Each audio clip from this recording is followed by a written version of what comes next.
Hey y'all, how are you doing?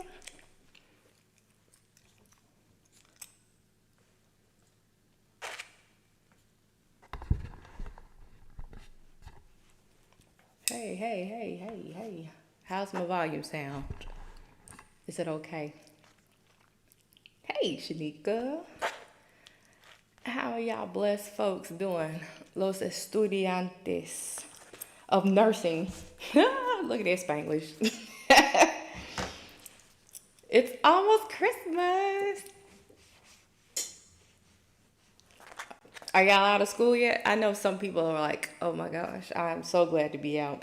But I think I was still talking to some people who still like were in and taking like exams. So how y'all doing? How you doing? Yolanda, thank you.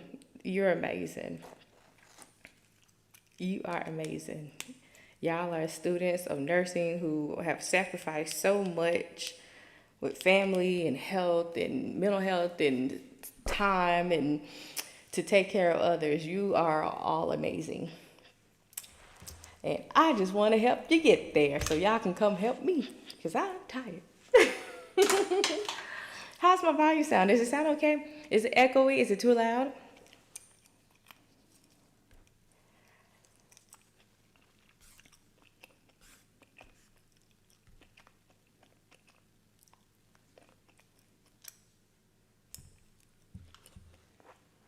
Let's see. Download these problems. I'm going to look at my socials real quick. I got so discouraged when I got the answers wrong studying. No! What type of problems were you working on, Jazzy? Go getter.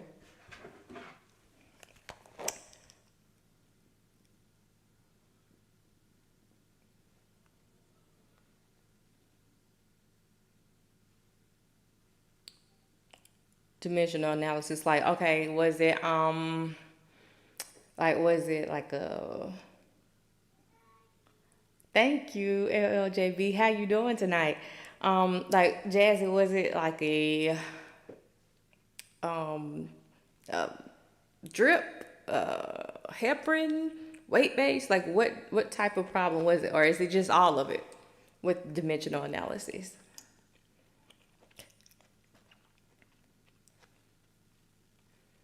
Let's see. What am I looking for?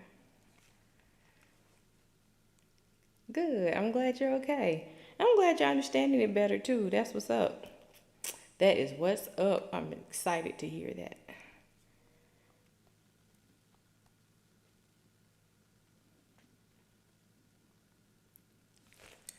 All of it. I feel like no. What you are not gonna do is give up because there's much harder stuff than this math in nursing school that you need to tackle first, okay? So let's see. Let's start off with something simple. Speaking of dimension analysis, I do have a workshop coming up on January the 6th, 12 to 2. Of course, Central Time because I'm in Alabama. So if anybody's interested in that, you can attend that. I know that's right before school starts back or a little bit after it. This is how I will be there. So you can sign up on my website, ABRN Tutoring, which is scrolling along right there. And yeah, what was I about to say? Um, We'll have 2 hours Zoom. You have practice questions to go along with the Zoom and afterwards, and then a step-by-step study guide. So yeah, boom, boom, boom. All right, let's look and see what we have for tonight. We're gonna start off nice and easy, and then we'll go into some more complicated things. If y'all have suggestions or requests, because Wednesday night I will be on. I know these last couple of weeks I kind of picked up, and they're still saying they are short, but no, I'm at home tonight. So I'll be on Wednesday. I don't have to work extra, and I will be on, and we can go over some more stuff then too. So if y'all have any requests, just put it in the chat, in the comments. All right, so let me pull up my study screen. What's that? Oh, that still says December 9th. But yeah, it's because it got pushed back. So yeah, January 6th. Let's see, study screen.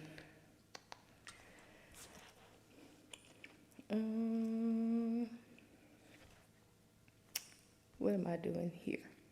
TikTok Live Studios.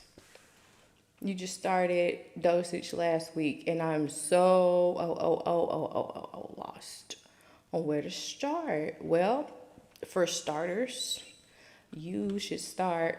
Why is my screen looking this big? Okay, you should start with metric conversions. The main ones that you will really need in dosage calculations are your base unit, the milligram, your base unit to milligram, which is 1,000, and then milligram to microgram, which is 1,000, and also gram to kilogram, which is 8,000. So you see the common denominator there, it's 1,000. So those are the really big ones that you would need for dosage calc. You might have to like have a test when you have to do the King Henry died while drinking chocolate milk, when they want you to convert like the other factors with like hecto and deci and deca, but the ones that you will normally see when you are doing medications are the gram, kilogram, microgram, milligram. I think, did I say milligram? Okay. This don't look big to me, but whatever. All right. So let's get it started. I think this had updated, and now all my settings are wonky. Anywho, hey Gia, how are you? How are you doing? How you doing? Okay, so this one, 3. Hey, Lantra. I struggle with this every week. I don't know how to say it.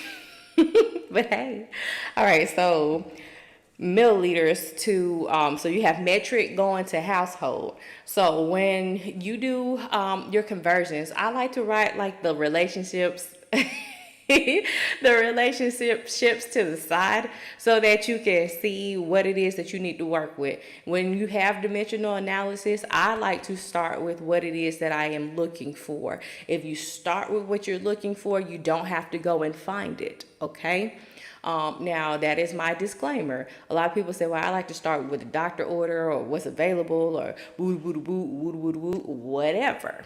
But the way that Nurse C helps other people to understand it is that I start with what I am looking for, and everything else on the top and the bottom has to match and cross out, okay?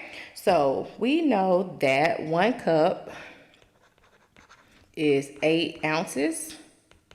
And we also know that 1 ounce is 30 mLs, okay? So we know those things. Now we can go ahead and look for, I don't even have my calculator over here.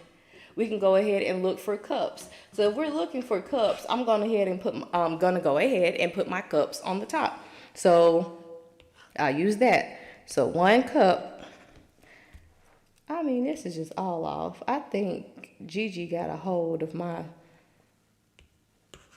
tablet and she did some things to it. Okay, so let's see. There, that's much better. 1 cup is 8 ounces, okay? So now we have ounces on the bottom, we need ounces on the top. So what has ounces in it? This does. So 1 ounce equals 30 mLs. Ounces are gone and they cross out. Now we have milliliters on the bottom. So then we can use our milliliters from right here. 3,600 milliliters. We'll put that 1 on the bottom as a placeholder so that we know that you multiplied at 3,600 on the top line of numbers. And the milliliters cross out, and what are you left with? Cups, okay? So now you can multiply across the top, multiply across the bottom, and then divide. So 1 times 1 times 3,600 is going to be 3,600.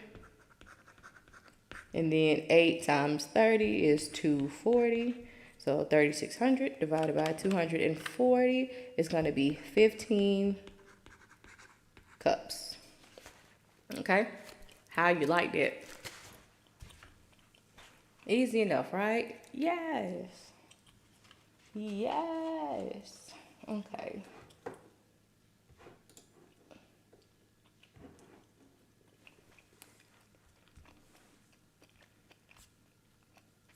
So we'll convert pounds to, okay, so we need to convert all of this to pounds, right?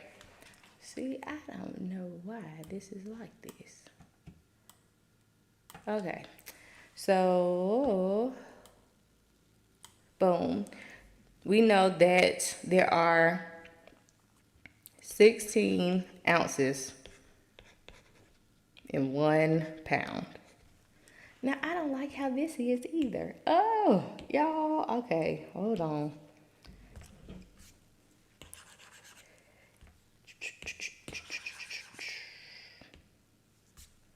So,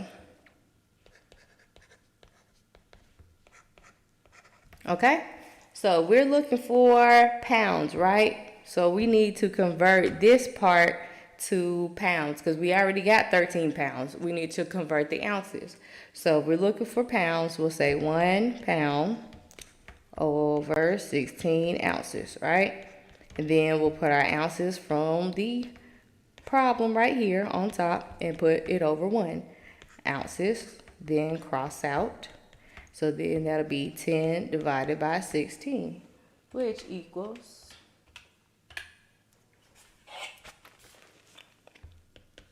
0.625.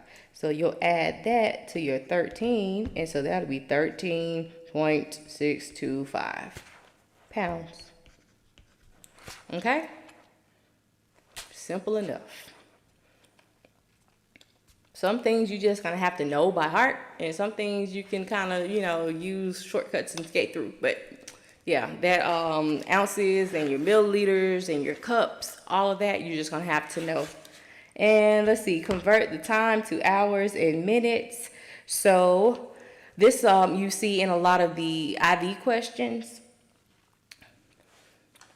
I mean, every time I move my screen, child, I don't like that. Let's see. So these is what you're gonna see in the IV questions when you do your calculations and they want you to convert your answer to time and minutes. So then you would take everything after the decimal and multiply it by 60. So that'll be 0.45 times 60, which is going to be 27. So this will be 5 hours and 27 minutes. Simple enough. All right, now let's find the BS of the A of a patient who is 3 feet and 6 inches. So when you find BSA, it's going to be meter squared equals the square root of the height in centimeters times the weight in kilograms over 3,600, okay? Or you can keep your height in inches and then your weight in pounds and divide it by 31, okay? So it really depends on your preference for converting it or what your teacher wants you to do. But I like this one because I like to think about the 3,600, So if we do height, well, we don't even have a weight. Let's see how much we want them to weigh. Let's say 96 pounds, okay?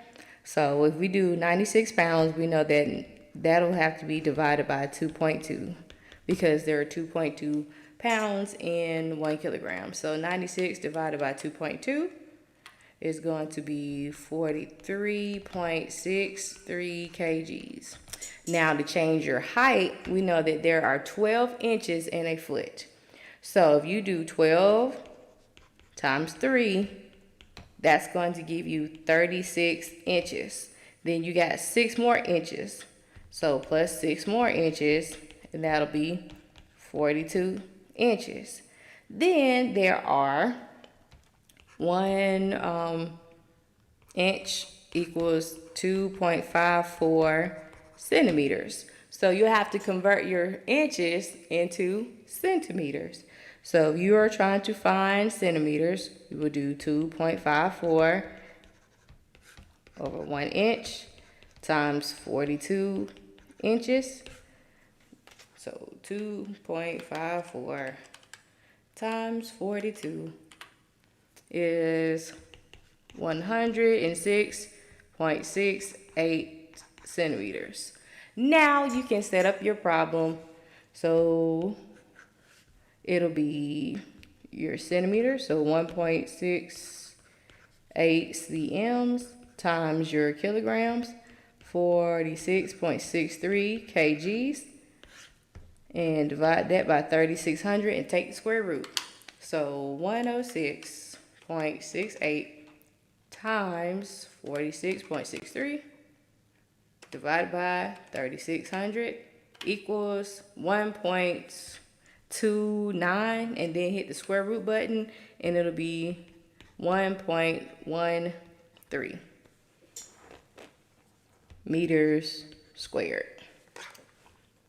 What y'all think about that one? Did they ask y'all to find BSA in the programs that you're currently in?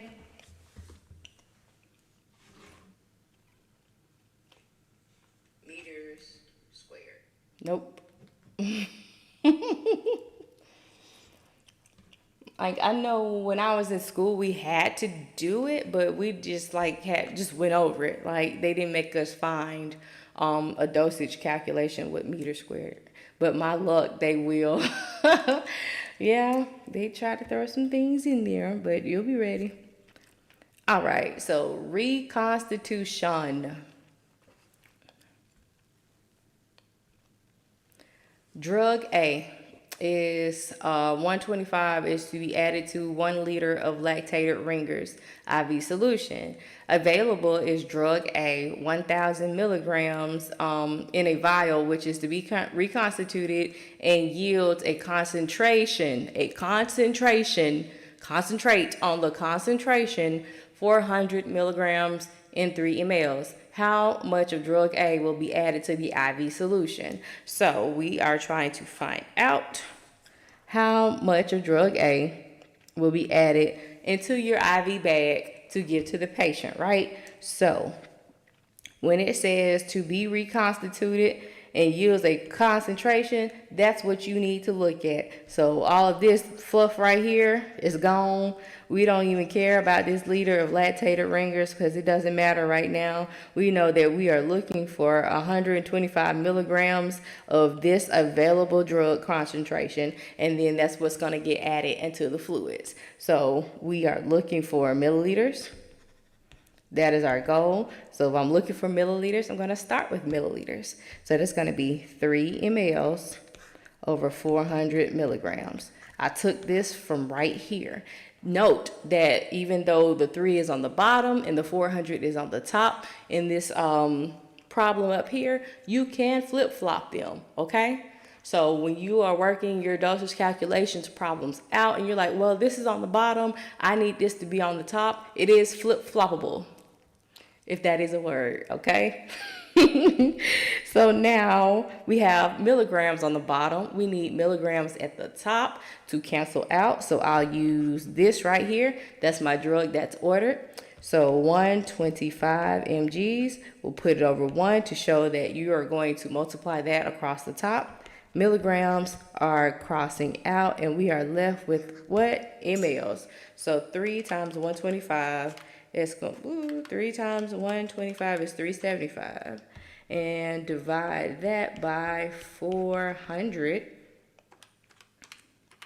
And it's going to be 0.9375. If we are out rounding this to the nearest tenth, it'll be 0.9 mLs. Okie dokie, hokey pokey. How y'all feel about that? Is it hard for you to pick out what to use in the reconstitution problems?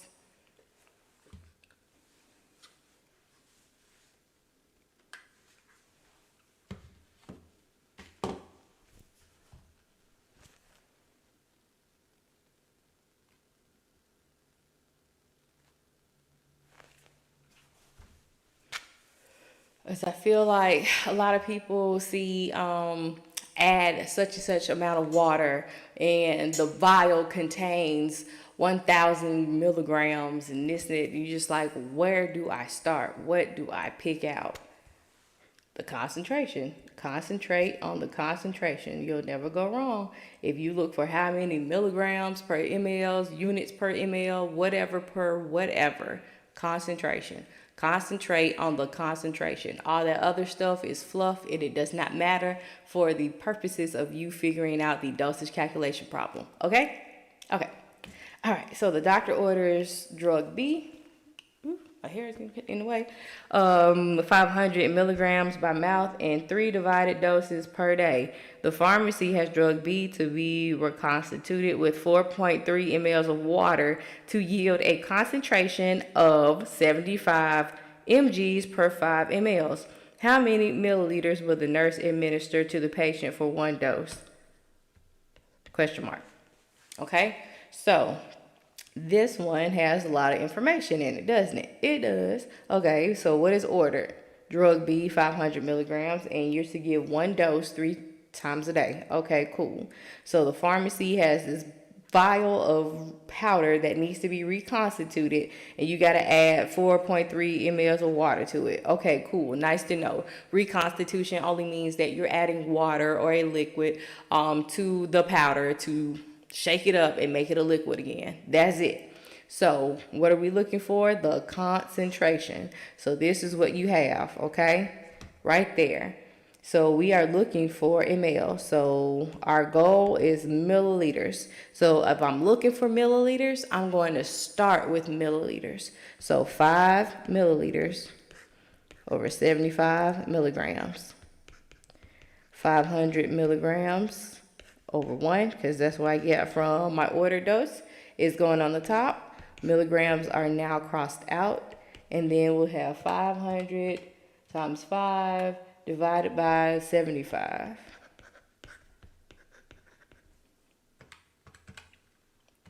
And that's going to be 33.3 mLs per dose. And if you rounded it to the nearest whole number, it would be 33. If you rounded it to the nearest tenth, it'll be 33.3. Okay? Ding dong. I was like, what is that noise? Okay. Y'all have any requests that you want to see worked out?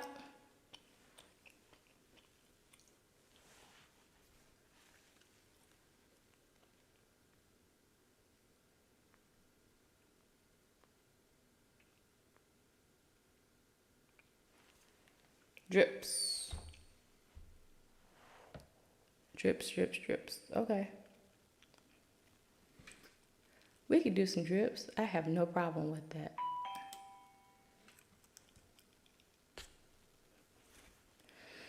Let me go into my repertoire. Let's see, drips.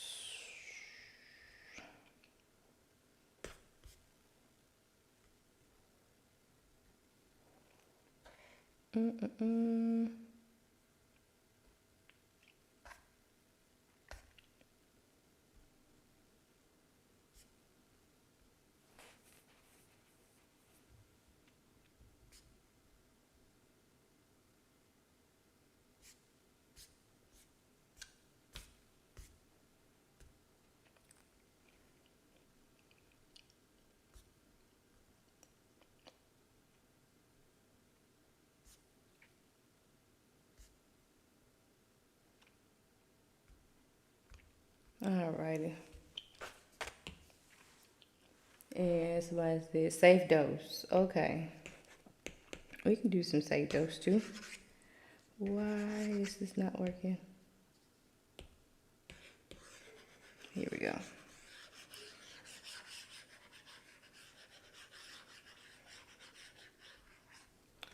Let's do it.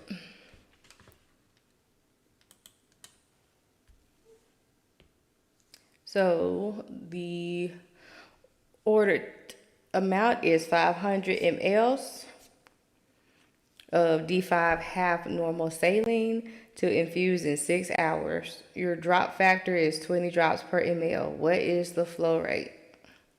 So this is the amount, this is the time, this is your drop factor, and then we're looking for the flow rate.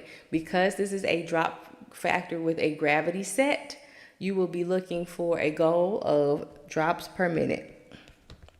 Drops per minute. All right, you can give an IV 2 ways: through the pump, through gravity. This is through gravity, so you'll have a drop factor, which is how many drops are in that drop chamber, the drip chamber, and that equals 1 ml. So there are 20 drops, that equals 1 ml of fluids to be given, okay? So we are looking for drops to be on the top and minutes to be on the bottom when we are ultimately finished with our problem, okay? So if we are looking for, let me write my factors out. So let's see, 500 mLs over 6 hours, and then your drop factor is 20 drops per ml. Okay, and then this is what we're looking for. So if we're looking for drops, I'm going to start with my drops. So I'm going to start with right here, 20 drops per ml. So now we have ml at the bottom. I need to go ahead and put mLs at the top, and we'll go right here. So 500 mLs over 6 hours. Milliliters crossed out, and now we have drops on the top, which is okay because that's what we're looking for. But then we have hours at the bottom. We need minutes at the bottom. So 1 hour is 60 minutes. Hour crosses out. Now you have drops at the top, minutes at the bottom. And you are finished setting it up, and all you have to do is calculate it in the calculator. So the calculator trick. So when you have like one of those problems, like when you do weight based and it gets to be really, really long and you have like those really, really big numbers, when you write them down on the paper, you can sometimes miss a zero, add a zero, whatever. My theory is the less steps that you take, the less mistakes that you make. So if I don't have to write anything down and I just keep everything in my calculator and hopefully press the right buttons, then I should get the right answer, because it would just be bad if you did all that work, set the problem up, and then you like press the wrong button. I was going to say mash. That was going to tell you that I was from Alabama. Mash the button. What is mashing a button? Press the button, and it was and it was wrong. So yes, this is how you do the calculator trick. So we're going to do all of the numbers on the top. Then when you get to the end of the first line, you press divide. Don't press equal. You press divide. Then all the numbers on the bottom, you're going to hit divide in between. So we'll do 20 multiplied by 500 multiplied by 1. Then divide 1. Divide 6. Divide 60. And that's going to give us 27.77777 drops per minute. But check this out, because it is a drop, you can't give 0.7 of a drop, you can't give 0.5 of a drop, you can't give 0.3 of a drop. So therefore you're either going to have to round up if it's 0.5 and up, or you stay at the same number if it's 0.4 and below. Okay, so this one is 0.7, so we'll round it to 28 drops per minute. How y'all feeling about that?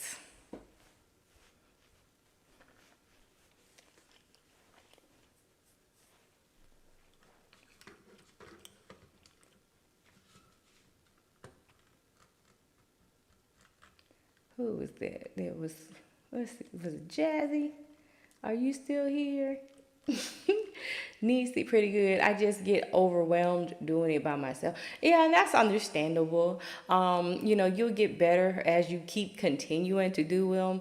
I would suggest doing them the same way every time, and just actually doing the problems, and you get comfortable with it. Yo. Okay, let's see.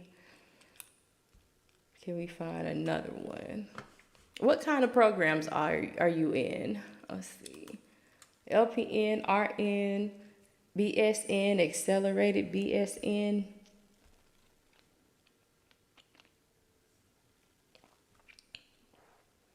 You're learning a different way. Okay. All right, BSN, LPN to RN. Okay. Bridging. Yes, come on. How are you learning, Yolanda? Are you learning it with a not a factor, a formula?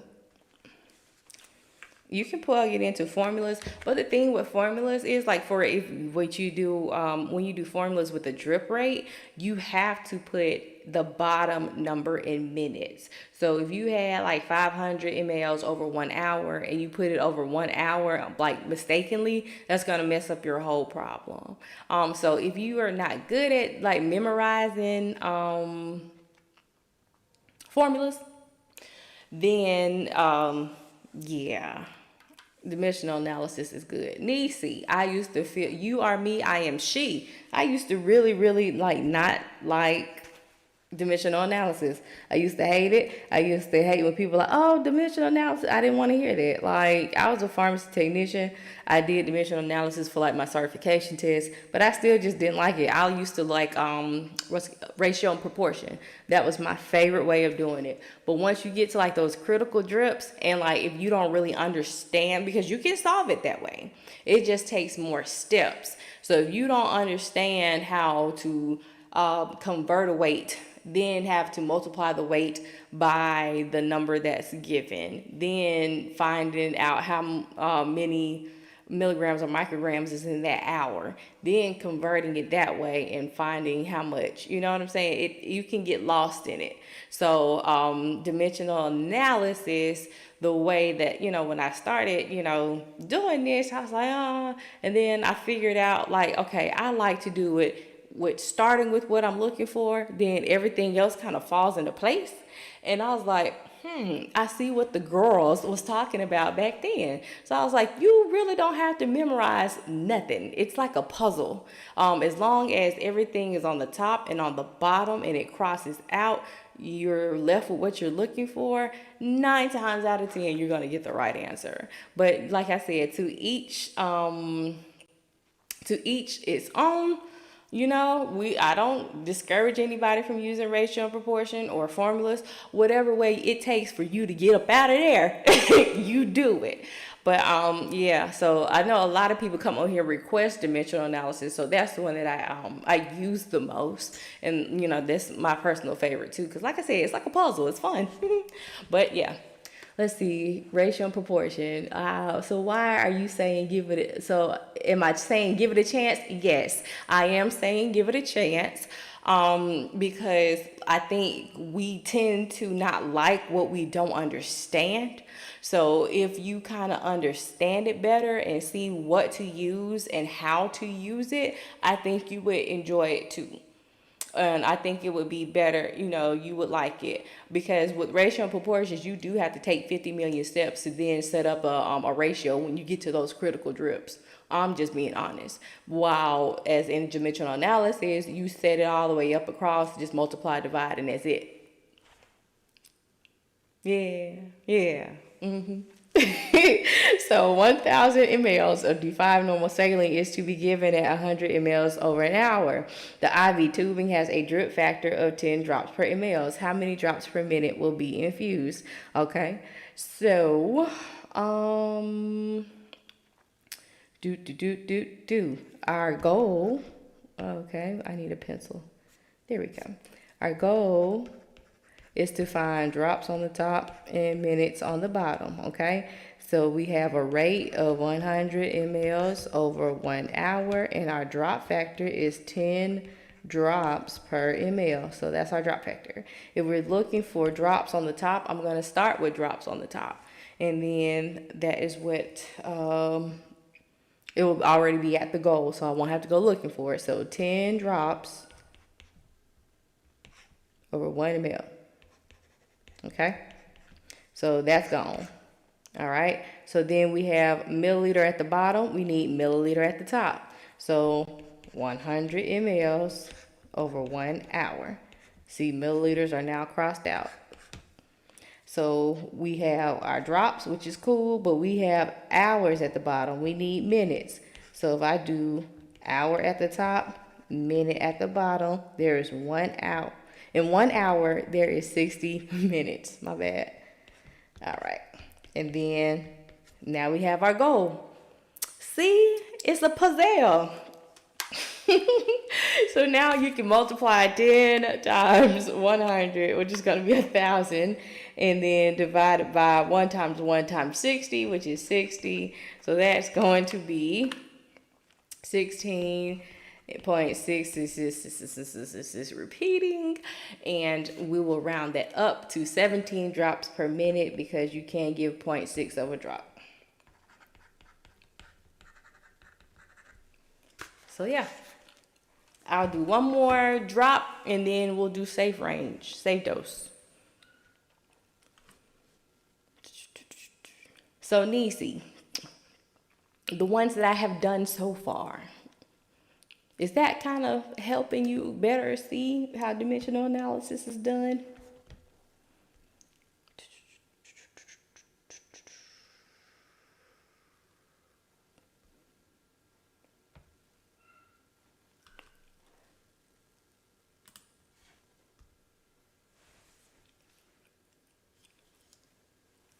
Thank you, Yolanda. Y'all are so kind. I promise you, y'all have me so just woo, woo.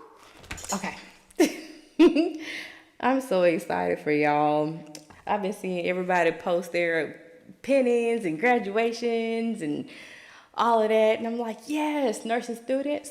If it starts the same way every time, I think I might have, okay. And see, that's what I'm saying. You can start with what you're looking for. And then I'm going to show you when we do like safe dose, and I'll do a couple of weight-based problems too. You start with what you're looking for, you ain't got to find it. It's there. So everything else crosses out except for what it is that you're looking for. Just cross it out. And then boom, you got your answer. All right, so calculate IV flow rate for 120 mLs of normal saline to be infused in 6 hours. The infusion set is calibrated for a drop factor of 15 drops per ml. So our goal still is going to be drops per minute because you have an infusion set and it's gravity. So we'll do 120 mLs over 6 hours, and then we have a drop factor of 15 drops per milliliter. So I'm looking for my drops. I'm going to start with my drops. So it's going to be 15 drops over ml. Okay. Milliliters on the bottom. I know I need milliliter on the top, so I'm going to use this. 1200 ml over 6 hours. Milliliters are gone. All right, we got drops. We need on the bottom minutes because we have hours. So hour on the top to cross out with the one that's on the bottom, and we have minutes because that's what our goal is, right? So we have 1 hour. There are 60 minutes in it. Cross it out. And now we are at our goal, and we can solve. 15 times 1200 is going to be that many divided by, well, I'm going to show you 6 times 60. It's going to be 360. So 18,000 divided by 360 is 50. So if you do it in the calculator trick, 15 times 1200 times 1, divide by 1, divide by 6, divide by 60, and it'll be 50. So 50 drops per minute. Okie dokie, hokey pokey. All right, let's find some of these safe dose range problems for you guys. Doing the Lord's work. Yes. I am trying to spread some of these math blessings upon the children of nursing school. Hey, how you doing? Alrighty, so let's see here. Safe dose range.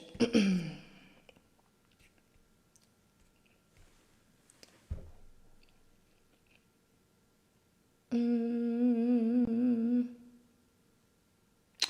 all right, amoxicillin. No, for real. I'm just starting winter break and I want to keep up my skills. Okay. So, all right. I went on earlier. I don't know. Did I make a bit? I don't know. Anywho, I think I was on live and I was fussing at people because they're like, oh, I need to study this.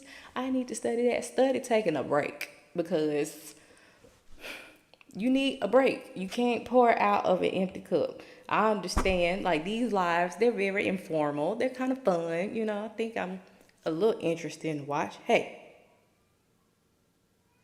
Oh no. Okay. So, you know, but take a break. Like, take a break. Woo saw. Give yourself some time to kind of decompress from the semester, and enjoy Christmas or whatever holiday that you celebrate, and just kind of relax yourself. Because I know once the semester starts back, you got clinicals, you got theory, you've got all kind of stuff, ATI, HESI that you'll have to take. Then all of that, with the new year starting, taxes finna be due. Like, it's just finna be a lot of stuff all at once. Take a break. You deserve a break. You worked hard. You passed your semester. You've got the next one coming up. Take a break. All right, I'm done.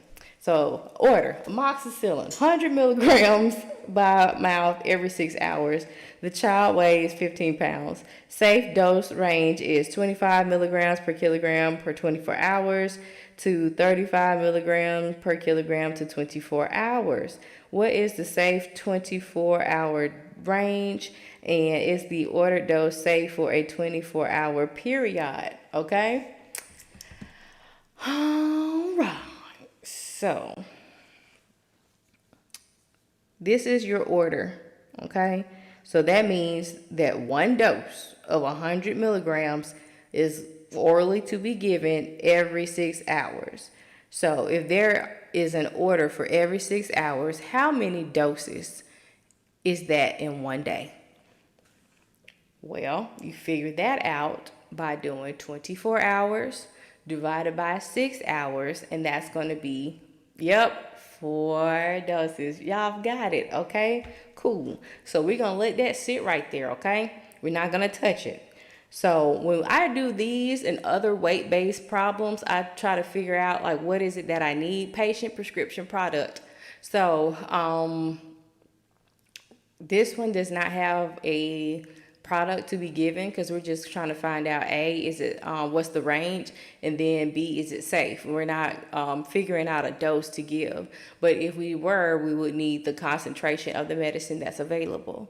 So we will take the safe dose range, which is this, and you'll have your upper limit and your lower limit. Your lower limit is the lowest amount of medicine that is therapeutic. That means it's going to do its job in the bloodstream and work.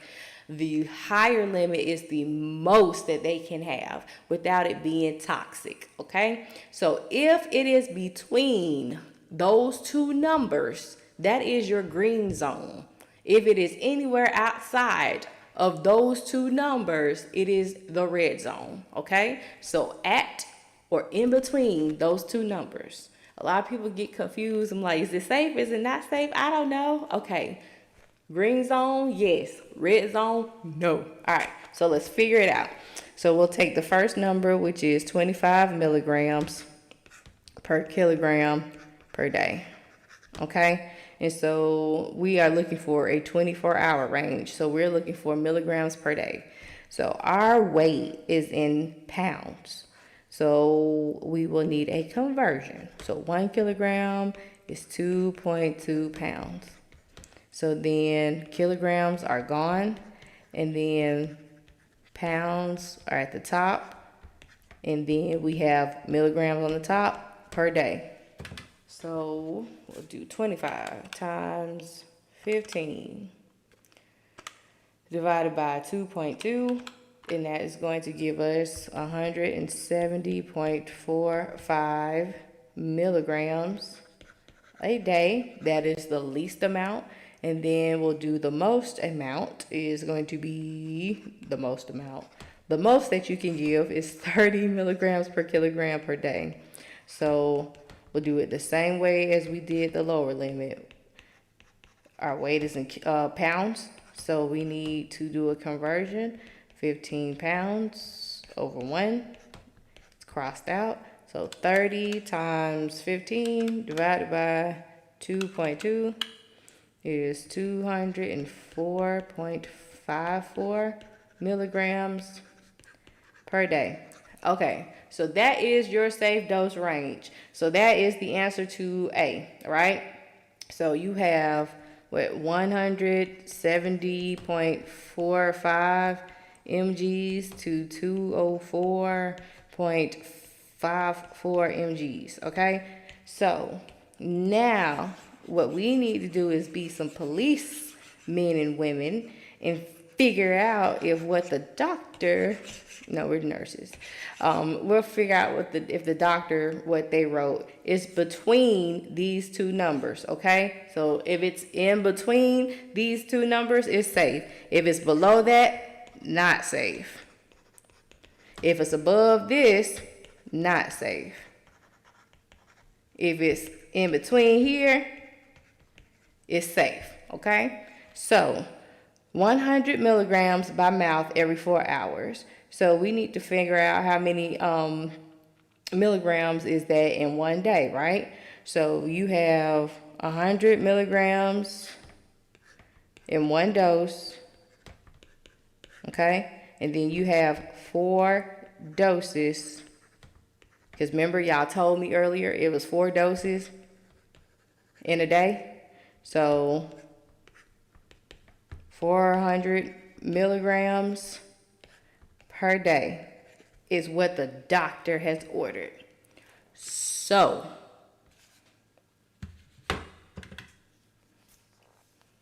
ladies and gentlemen of the jury, is this a safe dose? Hey, Emily, I put it like that just because different institutions and teachers have their rounding rules. So, you know, you just round accordingly.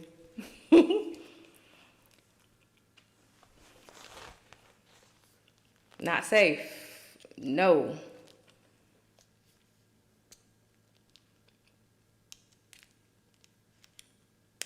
Okay?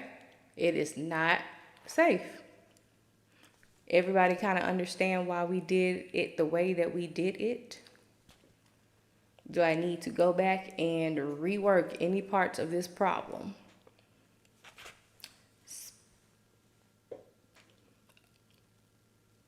Yes, you're okay. Yes, I need to go back. I guess I should ask that many questions, yes or no questions. And they're like, well, I don't know what you mean. Yes, you're okay. Okay, good. How did I get 4 doses? Okay, so it's ordered every 6 hours. So you have 1 dose in every to be given every 6 hours. There are 24 hours in a day, right? And then we'll divide that by 6 hours. So that'll give you how many doses? 4 doses. So just like if it was ordered every 8 hours, that would be 24 divided by 8, which would be 3 doses. If it was ordered every 12 hours, 24 divided by 12, which would be 2 doses. If it was every 4 hours, 24 divided by 4, 6 doses in a day. All right. Let me see, can I find another one? Because it was requested.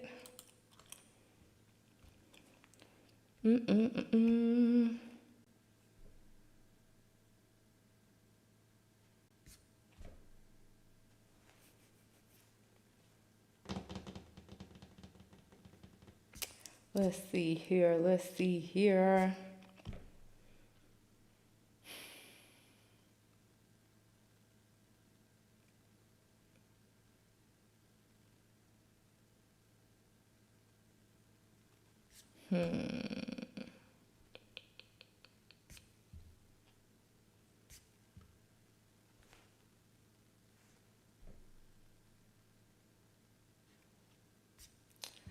Trying to see.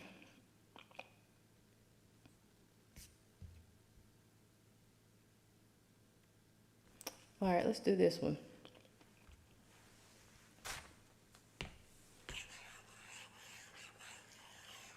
You're welcome. All right, after we do safe dose, what's next? You were right on it. I mean, just as soon as it came out of my mouth. Oh, yeah. So let's see, amoxicillin. They love giving amoxicillin. Well.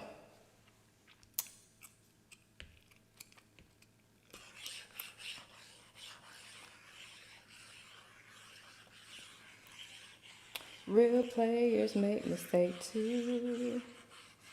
Boom. All right.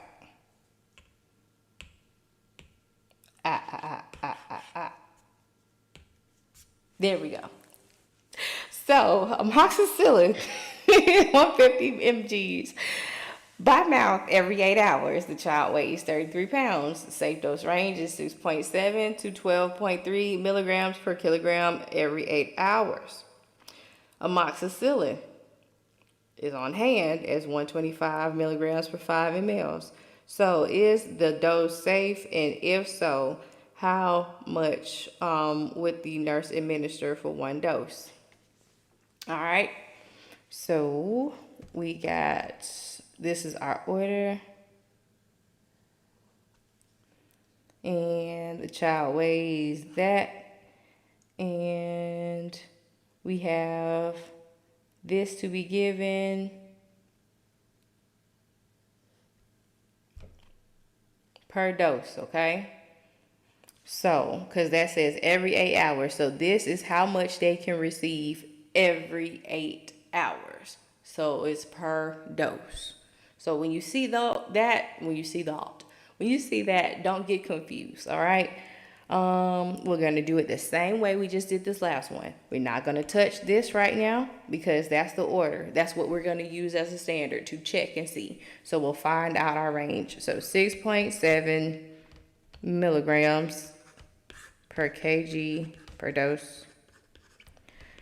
And our patient's weight is in pounds. So we have kilograms on the bottom. We need kilograms on the top. And there are 2.2 pounds in a kilogram. Yeah, I said that right. Okay.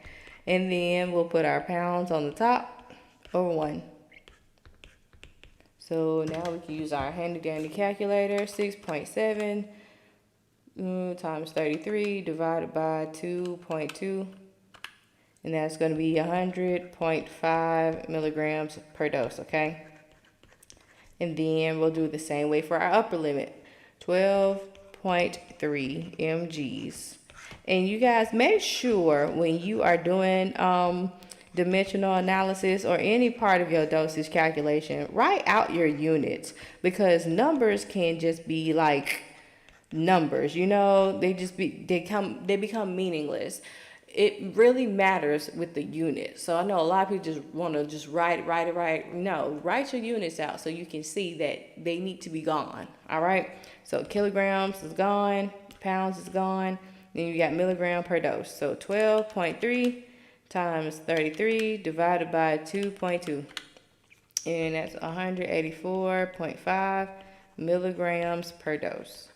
So our range is going to be, I'm just going to write it at the top, 100.5 mg to 184.5 mgs per dose.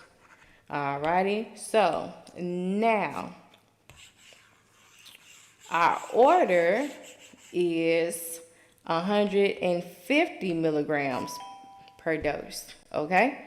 So is this a safe dose to give the patient if the doctor has ordered 150 milligrams?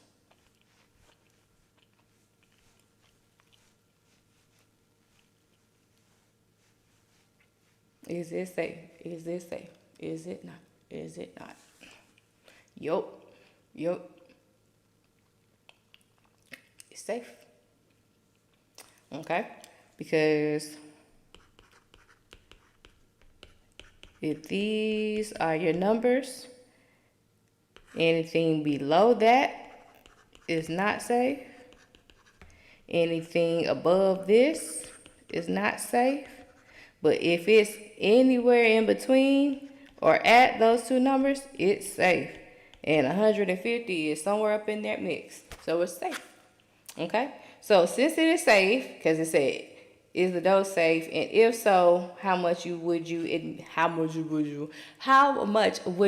administer for one dose?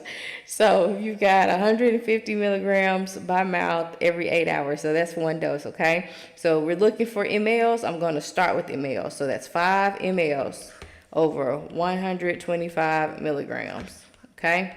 Then we got 150 milligrams over one dose. Milligrams is gone. Milliliter over one dose is what's left. So 5 times 150 divided by 125 is 6 mLs per dose. Boom. All righty. Let's see here. Let me find a weight-based.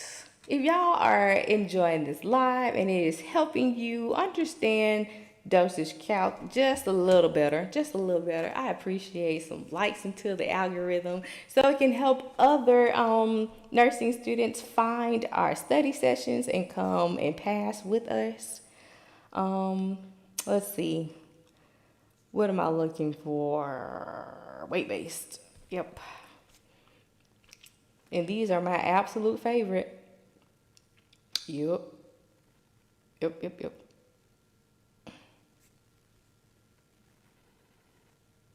Absolute favorite. All right. So, dobutamine drips. So this is your critical drip that you see in the IC of the U. All right. What type of specialty do y'all think you're looking to go into? Me, I'm a med-surg nurse. I love med-surg. I'm comfortable there. People like to talk down on med-surg nurses, but hey, whatever.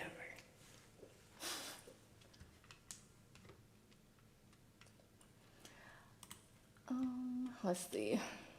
Med-surg. Hey, turn up. What do I like the most about med-surg?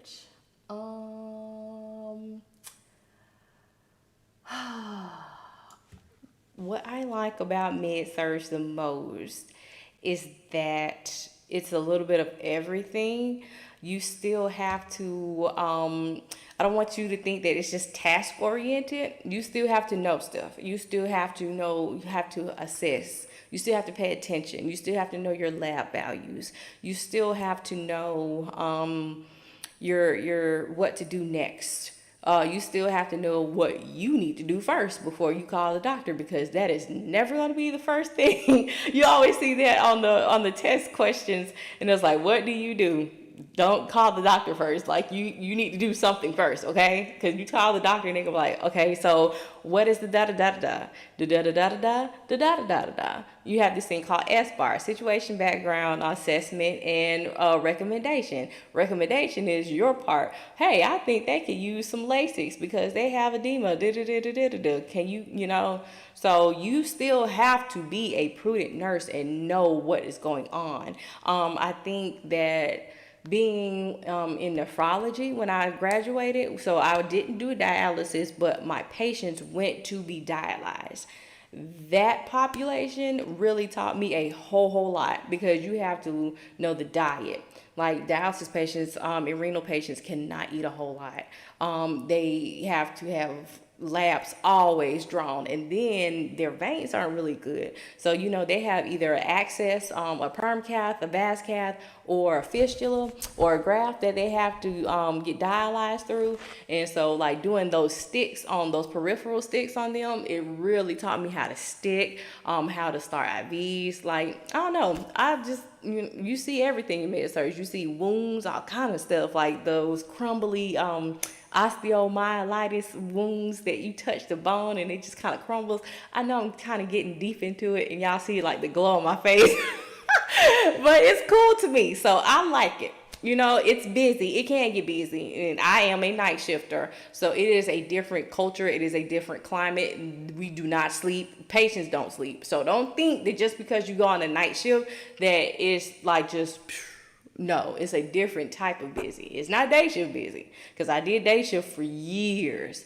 But I do like the night shift a little bit more, because I get to connect my patients. I get to look at their history. I get to look at, okay, this is why, this is why, this is why, this is why, this is why.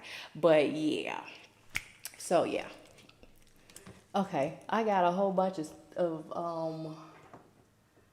oh no, Janisa, I'm sorry that you did that. No, what do you need help with? Okay, I'm a night shifter on med surg, and they do not sleep. No, so hey, Miss Glenda, you came up in here and you are beyond late, but it's okay. Okay, y'all. Okay, we gonna have nurse chat in a minute. Let me finish doing, because these are my favorite. Y'all got me started on med surg. But yeah, I actually travel locally, from the different hospitals that's in my area. So like in January, I'll go to another floor. I'm at med surg in like one part of town, and then so I'll go to an ortho floor, for my next assignment. So I'm excited about that. But yeah, med surg is not all bad. And then, it's just the tip. This is like what you like. You know what I'm saying? What you like. But yeah, we'll have some nurse chat. All right. So 3 micrograms per kilogram per minute. And the patient weighs 80 kilograms. And what's available is 250 mgs and 500 mLs. And we got to find the flow rate in milliliters per hour. So like with these type of problems, like heparin, weight base, even like some safe dose range, I like to say PPP, patient, prescription, product. Patient's weight, the prescription is the order, and then the product is your medicine, the concentration of the medicine that you have, okay? So we have a goal to find mLs on the top and hours on the bottom. And then our patient weighs 80 kilograms. Our order is 3 micrograms per kilogram per minute.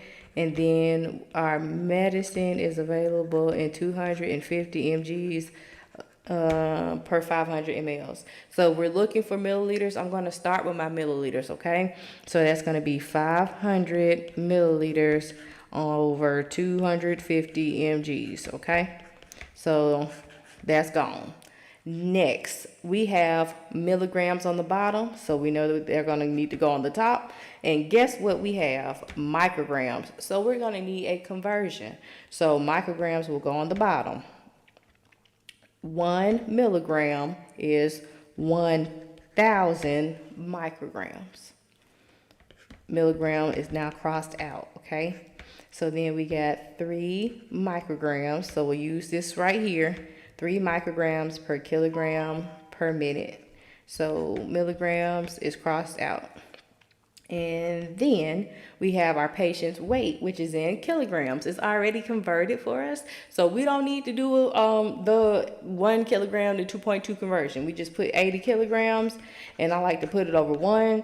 So it won't be bald headed at the bottom. We know that we'll have to multiply that along with our values at the top. So kilograms is gone. And now we have milliliters at the top, but minutes at the bottom. We need hours, right? So if we have minutes at the top, we'll put hours at the bottom. So 1 hour, there's 60 minutes. Minutes are now gone, and we have our goal, what we're looking for. Now we can put all this in the calculator and figure it out and go ahead and get our free points, because guess what, y'all? it doesn't disappear. So what's that? Surprise, surprise, when they pop up on your med surge test at the end and you see those 4 or 5 dosage calculation problems, you're like, I thought I was done with dosage calc. No, it's gonna follow you. It's gonna be on your HESI, it's gonna be on your ATI, it might even pop up on your NCLEX. So therefore, yeah, you just don't, want to write it off because it'll pop up. So I got 28.8 mLs per hour. Okie dokie. So if, surprise, surprise. So yeah, if your test tells you to answer and round it to the nearest whole number, it'll be 29. But if it says to round it to the nearest 10th, it'll be 28.8 mLs per the hour. Surprise, surprise. Surprise, surprise. All right, y'all want to do another one, or are we moving on?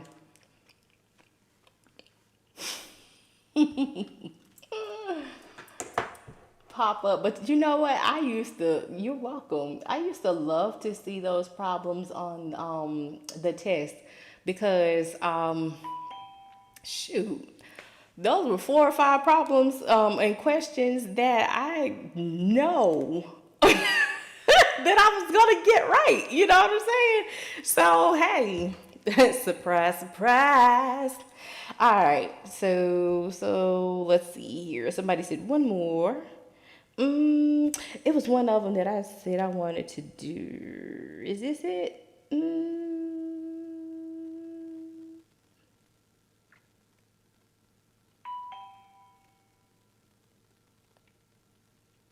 Okay, we'll do this one. Okay. It's not the one I was thinking about, but hey, we're here now. All right. The physician orders inotropin at 25 mics per kilogram per minute. The patient weighs 152 pounds. Directions are as follows. You bet you can see a little bit. And so let's see, 200 mgs to 500 mLs of D5W. So calculate the milliliter per hour in this infusion. So look here, this is how many milligrams and how many mLs of fluid, okay? Don't get on there and then like, okay, I don't know which the concentration, how many da-da-duts per da-da-dut. So how many milligrams per 500 mLs, okay? That's our concentration. PPP, patient prescription product. Our patient's weight is 152 pounds. Now this song is stuck in my head. Oh gosh. Surprise, surprise. All right.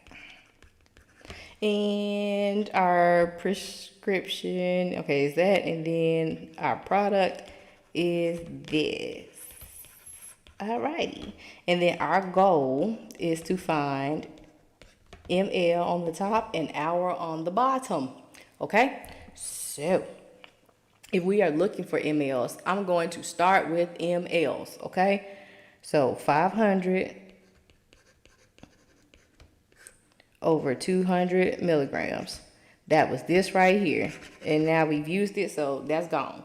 So look at here. Remember I told you you can flip-flop them?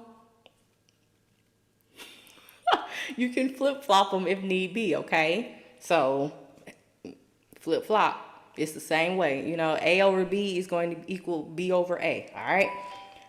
Oh my goodness, this thing just keeps on sounding like a doorbell, and I cannot. Hold up. I appreciate it though. Okay, here we go.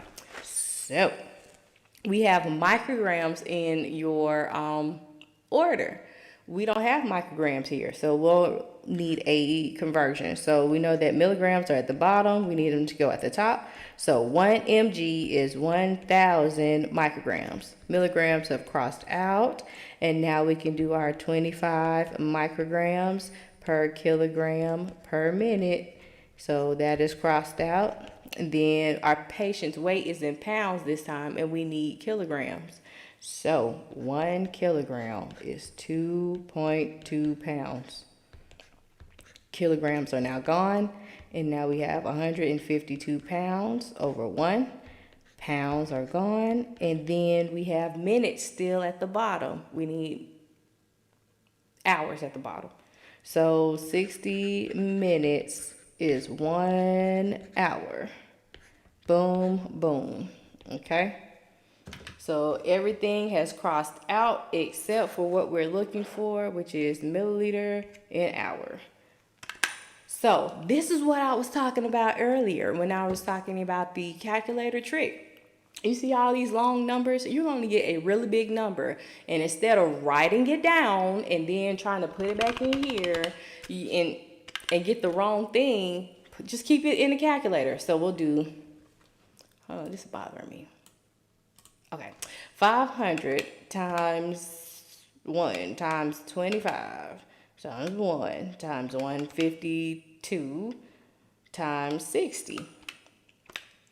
Divide. Now everything on the bottom, you're going to hit divide. So 200 divide 1000 divide 2.2 equals. I got 259.09. So I'm going to do it again because I'm a little bit of, I want to make sure I got it right. 500 times 1 times 25 times 152 times 60 divided by 200 divided by 1000 divided by 2.2 equals. I got the same thing. So yes, here we go. Okay, I just want to say thank you. Yes, Yesenia, I'm so excited for you. Go ahead, congratulations, girlie. I'm so excited that I could help you out, and congratulations, you put in the work. Cool beans for you, lady. All right, so what we doing next? What we doing next? Thank you, user 830-628-1127699. Surprise, surprise. Surprise, surprise. Do I have videos on YouTube? Yes, I do. I've got some on there. It is really hard trying to make these videos. I've come to figure that out. But the replays of Work It Out Wednesday and Study Buddy Sunday are on my YouTube channel, A Blessed RN. And I do have like a couple of more videos showing like the breakdown and how like you can choose the different elements in the problems so you can know what to use. And then like some daily dosage problems of me just breaking down different problems. Those are on YouTube as well. What was I about to say? Lord have mercy. For those who have come in and I did not see you, hey, thank you for coming to study with us. I am Nurse C, your friendly neighborhood RN who loves dosage calculations. I do have a workshop coming up, a dimensional analysis workshop on January 9th. So if you would like to strengthen those skills and study with me for 2 hours via Zoom with practice questions during the Zoom and afterwards and step-by-step study guides, you can go to my website, abrntutoring.com, and sign up. So let's see, can you hear me sing? I am not finna sing on this here internet and have folks come after me. Shoot. I seen what people like to do on TikTok, and no ma'am. Can I show that last example? Oh, I don't know where'd it go. Hold on. Yeah, here it is. Let's see. There it is. Yeah. Can I do units like heparin? Is that what you mean? Charade. I'm gonna say charade. I hope I said it right. I'm glad you're here too. I'm starting nursing school. Yes, congratulations. Glenda, stop it. That is false advertisement. I told you I'm working. Heparin, yeah. Cool beans. How can you support my live? Well, you can share it. Thank you. Word of mouth. Likes, shares, comments. I appreciate it all. I appreciate it. What was I about to say? Heparin. We can do those. Y'all, I really messed myself up now because all I hear in my head is surprise, surprise. Surprise, surprise. Okay. When do y'all start school back? Let me know, because I was gonna chill out a little bit because next week is Christmas. But it's like I didn't want to leave y'all hanging either. Let's see. Heparin.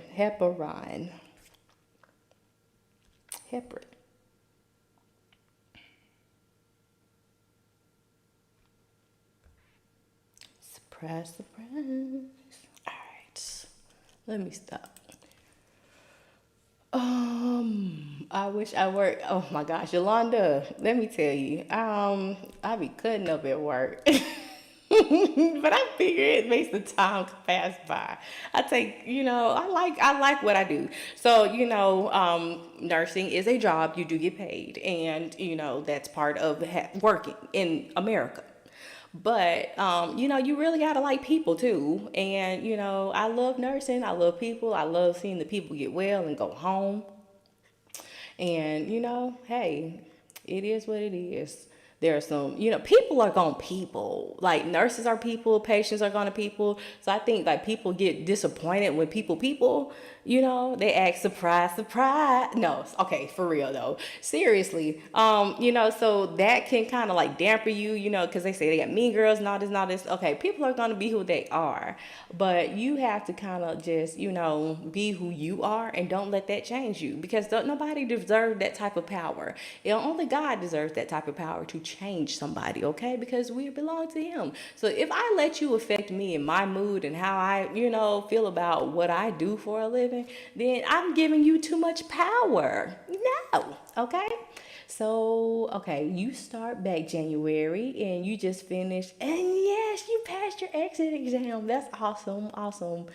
Linus, oh, thank you. Okay, dimensional analysis will not be your down portion. We are going to work this thing out, and you're going to come here and we're going to look at these problems, and you're going to do it the exact same way every time in practice, and you're going to get better. So that's going to be fun. Med-surg nurse, shaking my head. Oh, no, you didn't. No, you did not. I love med-surg, because if you're not sick enough to go to the ICU, and if you're in the ICU and you're not coming off a step down, like, where are you going to go? In the hallway? Oh, okay.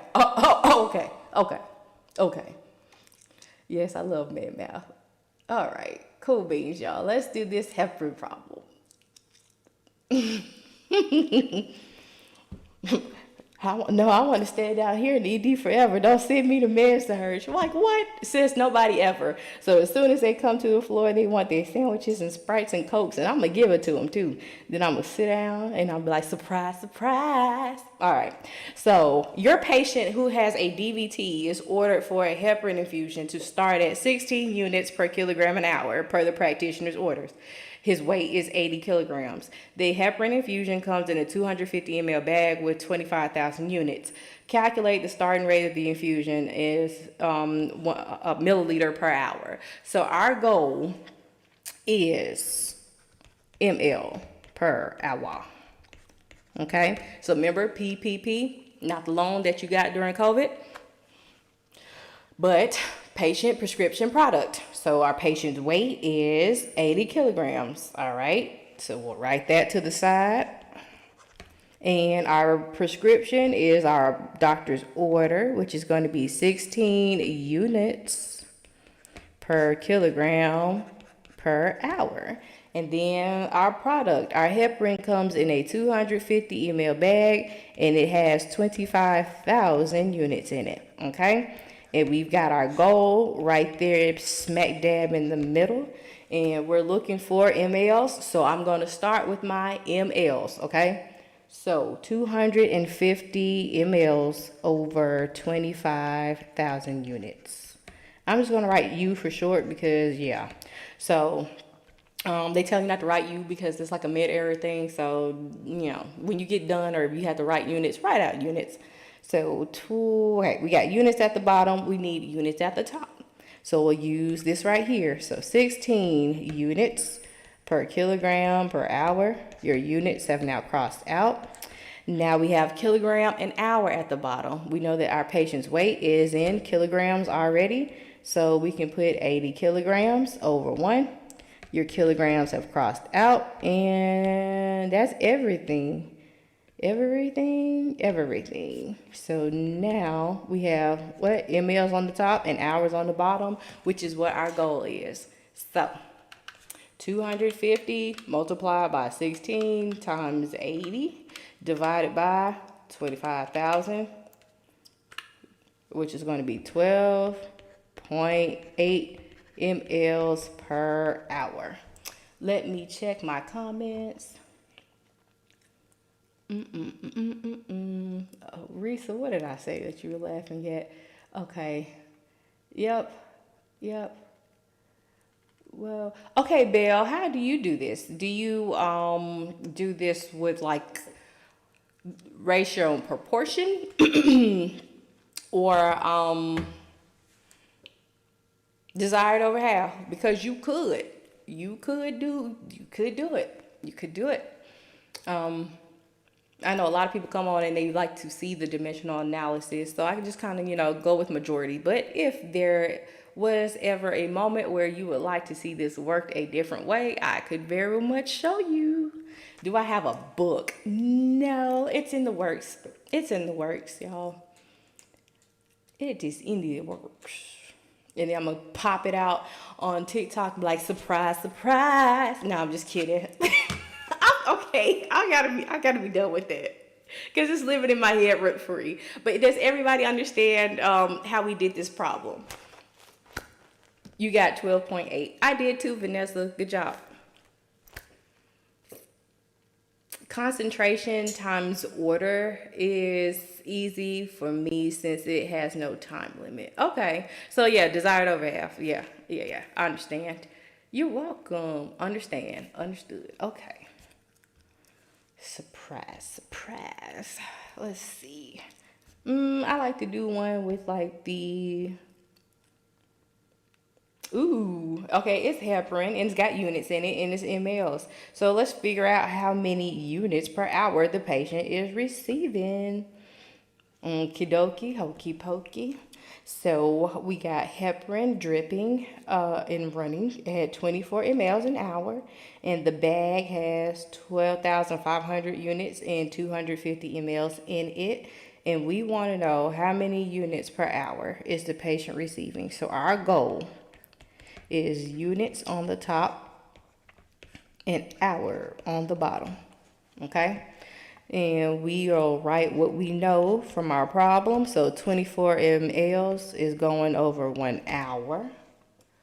And the bag is 12.5 units over 250 mLs. So to find units, because that's what our goal is, I'm going to start with my units. So I'll start with 12,500 units and 250 mLs. Okay, we got mLs at the bottom, so we'll need mLs at the top.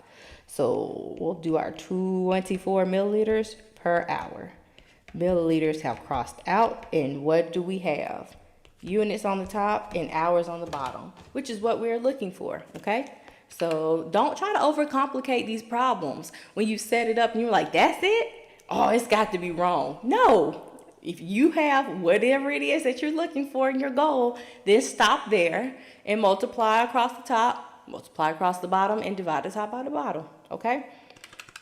Let's see, times 24 divided by 250.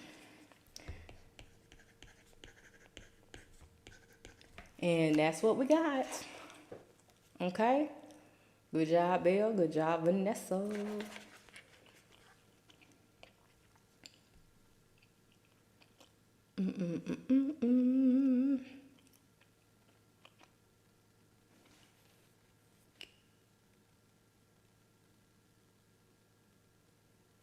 Oh, that's too easy. Easy peasy, lemon squeezy. Okay, let's do this one. It has a bolus in it.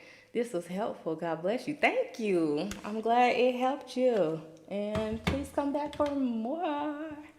All right, so this one is a bolus on here, but it's not asking us to find the bolus. So a lot of people get confused. And this makes me feel like if I went to nursing school, it wouldn't be that bad. And then you get in there, it's like, surprise, surprise. I said I was going to stop. Okay, all right, you made me do that one. You made me do that. When you take the first test, no, you get in the fundamentals and it's just like, surprise, surprise. But for real, I think the most difficult thing about fundamentals is you go in thinking about how you think you know what nursing is, and you have to retrain the whole way that you think. And I know it's very cliche, but you really have to. You know nothing, Jon Snow. You know nothing, Jon Snow. Okay? Like, you really have to. Pain is not the priority. It's ABCs. You're going to know why that you do this first and that second and that third, what's going on and what and why did you do what you do. And so you really have to retrain the way that you think. And don't work in healthcare already. Well, the nurse did this and this and this. Baby, you are in the world of the NCLEX hospital. It is the perfect world of the NCLEX hospital where there is everything available and everything that you're supposed to do right. Okay? So I think that's what trips a lot of people up. But yeah, go in thinking that nursing school is just, surprise, surprise. So the MD orders your patient to start an IV heparin drip at 12 units per kilogram an hour and to administer a loading dose of 60 units per kilogram IV before initiation of the drip. You're supplied with heparin that reads 25,000 units per 250 mLs. The patient weighs 189 pounds. What is the flow rate that you will set the IV pump? So this one isn't asking for the bolus, but if it did, you would just set it up the same way that we set the other things up, like you would find the mLs. You're not going to find mLs per hour because a bolus is going to be one amount of fluid, one amount of medicine that's just given at one point in time. It's not a drip, drip, drip, drip, drip. It's just, okay, I don't see some messages I missed. Oh gosh. Okay, let's see. Surprise, surprise. I'm not even nursing field. I'm a social worker. Yes. Hey, social work. That's your best friend. Yes. Social workers. Yes. Yes. Nurse and social worker unite. Yes. You're going to give me everything I need to get this patient out the door. Funds is a beast. It's a basic, but it's in depth. Yeah. And paramedicine. Okay. Okay. That's awesome.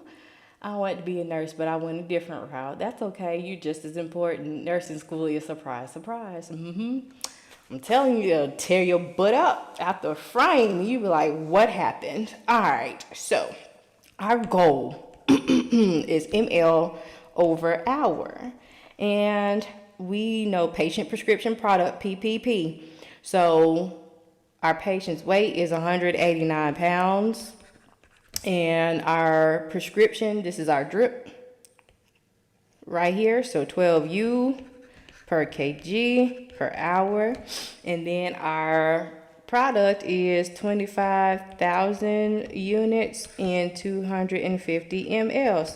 So if we're looking for mLs, I'm going to start with mLs, okay? So 250 milliliters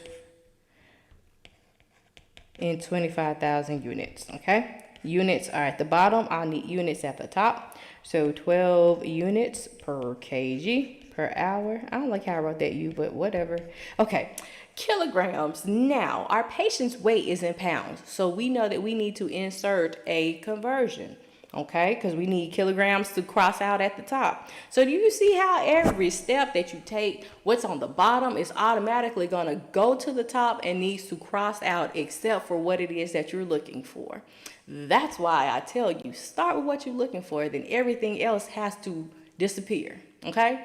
You won't have to go looking for it and it'll pop up like, surprise, surprise. Okay, I couldn't help myself. All right, so 1 kilogram is 2.2 pounds.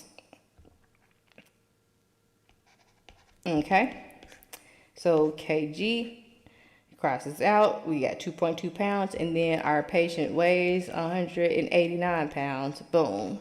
And everything has crossed out except for mLs at the top and hours at the bottom. And so now we can multiply. So 250 times 12 times 189 divide 25,000 divide 2.2. So it'll be 10.3 mLs per hour. Alrighty. What we doing next, y'all? Or should I make it a surprise? No, I'm done. Because I got to go to bed tonight. And I can't be laying in bed with surprise in my head. It's bad enough after I get off work, you hear call lights and IV pumps beeping. Let's see. Harder problems. Don't tell me that. Baby girl. Do. Yeah, that's cool. So welcome, and I'm glad you found me. And yeah, I hope that you can continue to come back and study with me.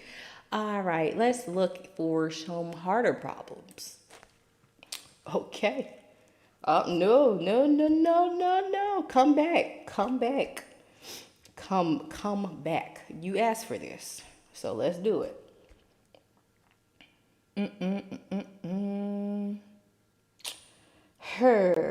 Let's see.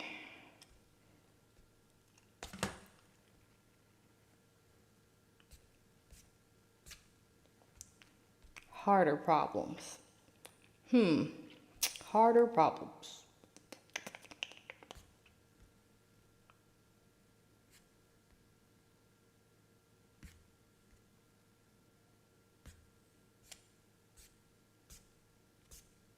I'm trying to find how many micrograms per minute.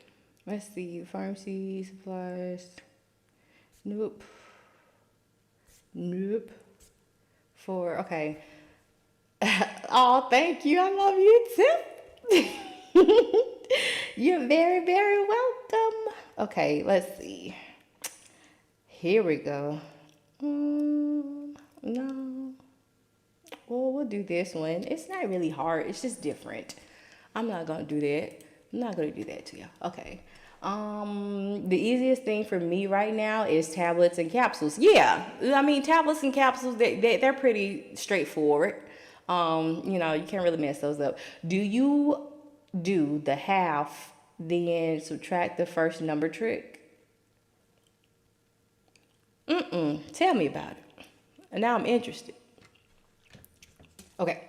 So a lidocaine drip is infusing at 30 mLs per hour on an infusion device.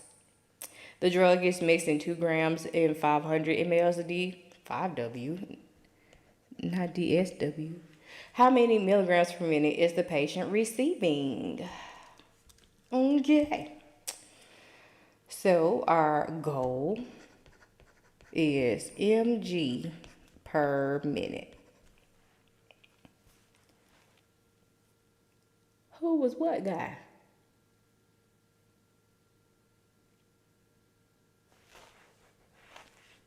It's a guy behind me. Look, don't scare me because I'm supposed to be here. Like, what? Who was what guy? What guy? Rose Toy. Who are you talking about? What guy? Did y'all see a guy? Okay. All right.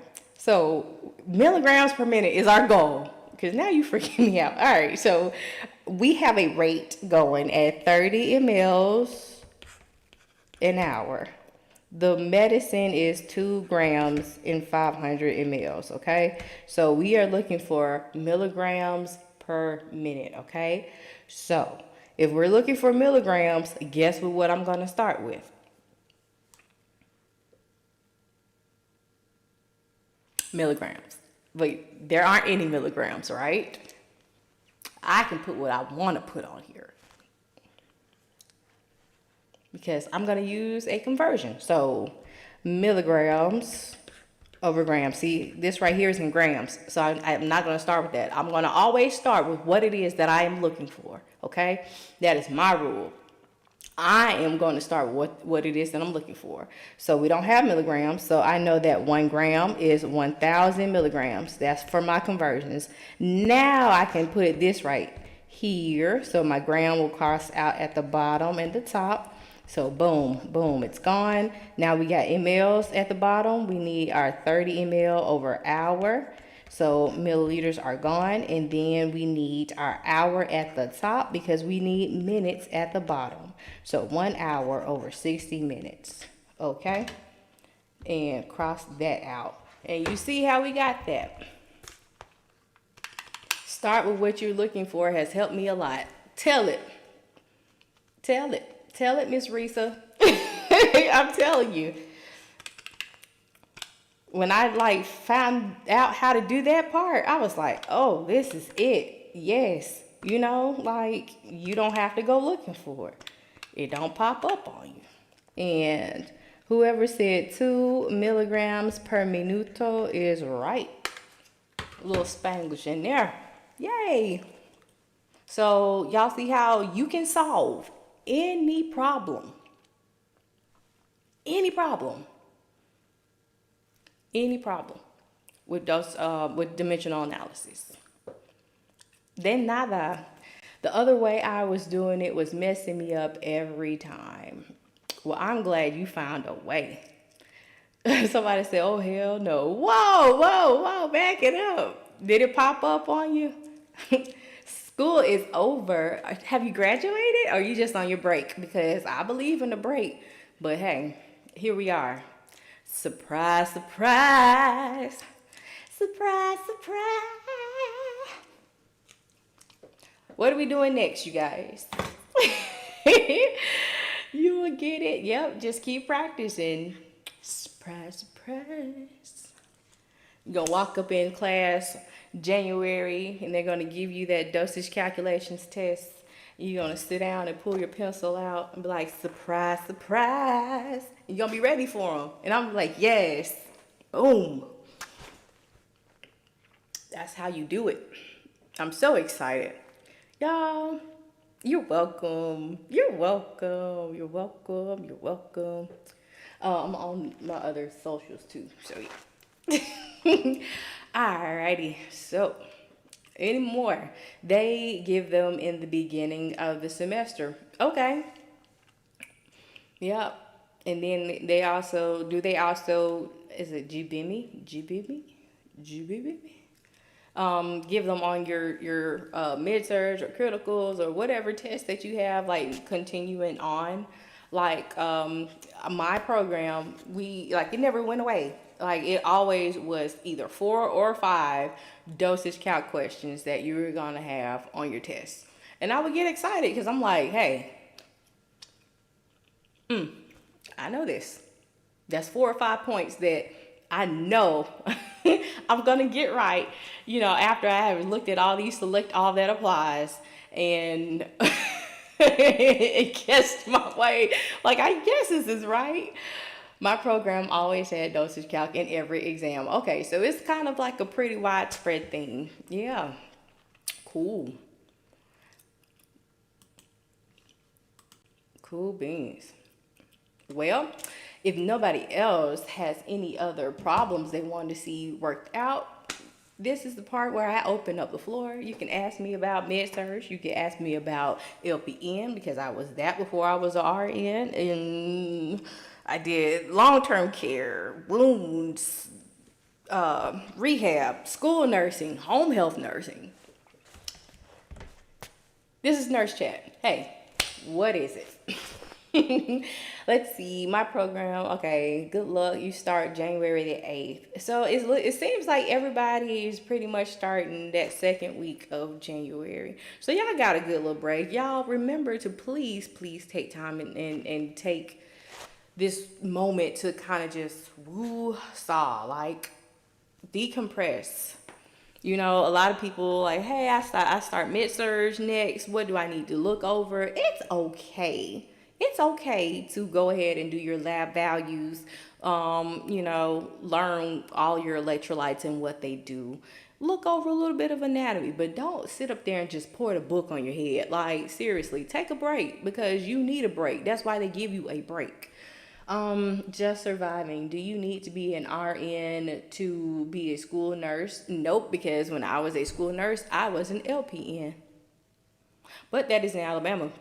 So it depends on your state, but yeah, for the most part, they use LPNs. hmm Now, some cases required an RN because depending on your scope of practice that your board of nursing has set, you couldn't do things as an LPN that an RN, was required to do. But for the most part, yeah, it was LPN. It was the LPN thing. Even like riding the school buses with the students who had special needs in the morning and afternoon was the LPN. You can give was it that diazepam for like the seizures and like the EpiPens and stuff as an LPN.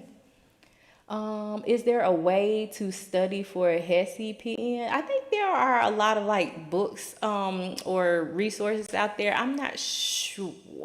That one, when I took HESI, I didn't even know what HESI was. Like it was just sprung up on us. Like surprise, surprise. Okay, okay. See, that's what I get. I'm back. So, yeah. I didn't know what HESI was until I took HESI. So I don't know if there's a way to study before it, like with study guides or what. But I believe there are some resources. There are several groups that I have seen in Facebook that are really valuable, and they give those types of information. So, if you want to reach out to your fellow colleagues who are still in school, I think they can better help answer that. Oh, less ventricular devices like LVADs. Best way to study for med surg. I fall asleep reading the book. Okay, so you can't read the book like you read a book. Okay, you've got to look at charts. You've got to look at alerts. You've got to look at diagrams. You've got to look at what pops out, because if you no, that's not gonna work. That's not meant to be read like a book. A textbook is not meant to be read like a novel. So if you can, I know even if you rent books like through Chegg, you can highlight the stuff that pops out. Those alerts, those important stuff. Because like some of these books aren't even are made for like higher level. Like our book was made for even like nurse practitioners, so it went deep. You know what I'm saying? You don't need to know all that. You just need to know what's going on in the body on the cellular level, what nursing implications, what does it look like? Why is it happening? You know what I'm saying? That's it. That's it. Don't sit up there and read that textbook, and you're going to take forever, and it's going to be a waste of time. So what pops out? Also, I would recommend that you get you an NCLEX book like a Saunders or a Lippincott. And while you are going over those specific topics in class, highlight it. When you're done and you're studying for your test, do those problems. Nursing problems are so much different than a regular test. Like, what is the most orangest orange? Like, what? You have 4 right answers, but which one is the most right? What are you going to do first? Those type of problems require that you do practice and that you read rationales to see why the answer is what it is. So that is what greatly helped me when I was in school, using my NCLEX book as I was going through school and doing those problems and reading the rationales. What time do I do lives? Okay, so I do my lives on Sunday nights at 7:30 p.m. Central Time and 8 p.m. Central Times on Wednesday. So Study Buddy Sundays at 7, Work It Out Wednesday, 7:30, Work It Out Wednesday is at 8 Central Time. So listen to the lecture, let's see, and highlight the important points per the instructor, right? Now, I know our instructor used to say, what did the book say? So you gonna have to be responsible for more than what they say point out too. You know what I'm saying? Because I don't know about your classes, but a lot of time we ran out. I mean, a lot of my classes, they ran out of time. And they said, you are responsible for what's on the syllabus, this, and this, even if they didn't go over it. So, you know what I'm saying? Make sure you get your patho, your signs and your symptoms, your nursing implications, what stands out, you know? Yeah. How was my pediatric course? Ooh, child, I didn't like peds. I did not like peds. I made a B in it. Our peds was combined with maternal and OB, and I really didn't like that either. But peds is peds. Like, I don't know, cause you have the babies, and then you have to know, like, okay, so like for adults, you need to know, like, you know, for an adult, and then like for the older adults. But with peds, you got to do babies, toddlers, school age, you know, all like adolescent, all of those. And all of those are a different set of vital signs too that you have to memorize, and the vaccines and all of that. I don't like peds. I don't do peds. And then as a peds nurse, I would just want to like hug and love on the children. So I wouldn't get any work done because I you know, I have 2 kids myself, 10 and 2. So, you know, when they get sick, I'm just like, oh, you're sick. LVADs. LVADs are really cool. On my Facebook page, I think I shared on my Facebook. It was this guy on there. I don't know what his name is, but he's a black guy, and he is waiting for a heart, and he has an LVAD, and he's showing how to change his dressing because, you know, the wires, they go like directly to the heart, and you have to change the dressing like you would do a sterile dressing like a PICC line or perm cath, or, you know, any kind of central line. And so he was showing how he did that at home. But LVADs are so freaking cool. Now, with those, you know, you're going to have to use a Doppler and, you know, listen to the heart and find the, you know, the pulse, because you won't hear it. Like, you go to take their vital signs normally, you go like, what the freak? Because it's not there. It's the ventricles. It's just like, boom, boom, boom, boom, boom. Like, it's being pushed out like that. It's not going to do love dove. So those are cool. That is a specialized type of nursing. So if you want to do LVADs, you have to be certified. But they are really cool to see, and it's cool that they have given so many people a chance at regular life, you know, who are, you know, needing hearts. So let's see. So listen, okay, all right. What kind of NCLEX book? I think I said, I'm sorry, y'all. I'm still trying to figure out what he said. Who was that man? Okay, anyway, NCLEX books, Lippincott or Saunders.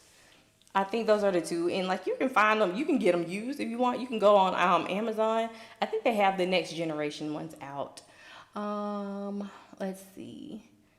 Can I do another dosage calculation problem? What kind of dosage calculation, Anaya 11, would you like me to practice for you? Nursing school should just be all online. I don't know about that, because for COVID, for some people it did go online, and I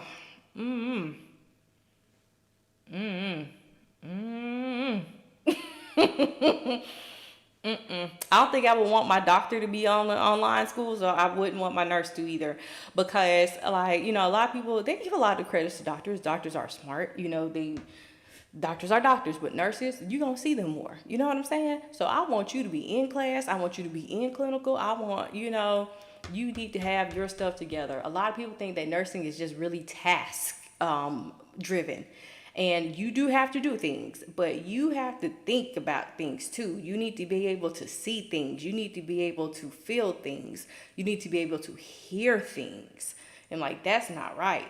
And you wait for a response, and they don't give you the response they want. Then you like, hey, come see this patient. So I don't know about the online part.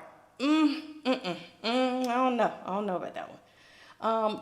For clinicals, okay, I'm gonna come back to that. My Facebook page, it's the same one, Nursey at Blessed RN. So tip for clinicals are what you make of it. Now, sometimes there is not things that's popping off at clinicals and you use it as a study session, that's fine. But clinicals will be what you make of it. If you are allowed to go and find a nurse and shadow her, try to find it. I was that nurse. I loved students. Like, I was 37 weeks pregnant, wobbling around, looking like a P in the front and a B in the back. Like, I was big, but I still had students, because that's like, you see where I'm at tonight on a Sunday night with students breaking down dosage calculation. But I believe that everybody is a student, and you just don't come out being a super nurse. So if I saw something or was doing something, hey, come here, let me show you. But everybody is not me, and that's fine. But try to get you somebody that's going to show you things. If somebody say, hey, I got to go do this, no matter how minuscule you think it is, go look at it. Try to, don't just, lollygag around and say, okay, I'm going to study. No, the more that you get to practice, even with vitals, even like doing manual BPs, because you will have to sometimes do a manual BP on somebody on the floor. So all of those skills are important. If you can, and you are assigned a patient, look in their chart. That history and that physical, or those progress notes, that's what's going to tell you a lot about that patient.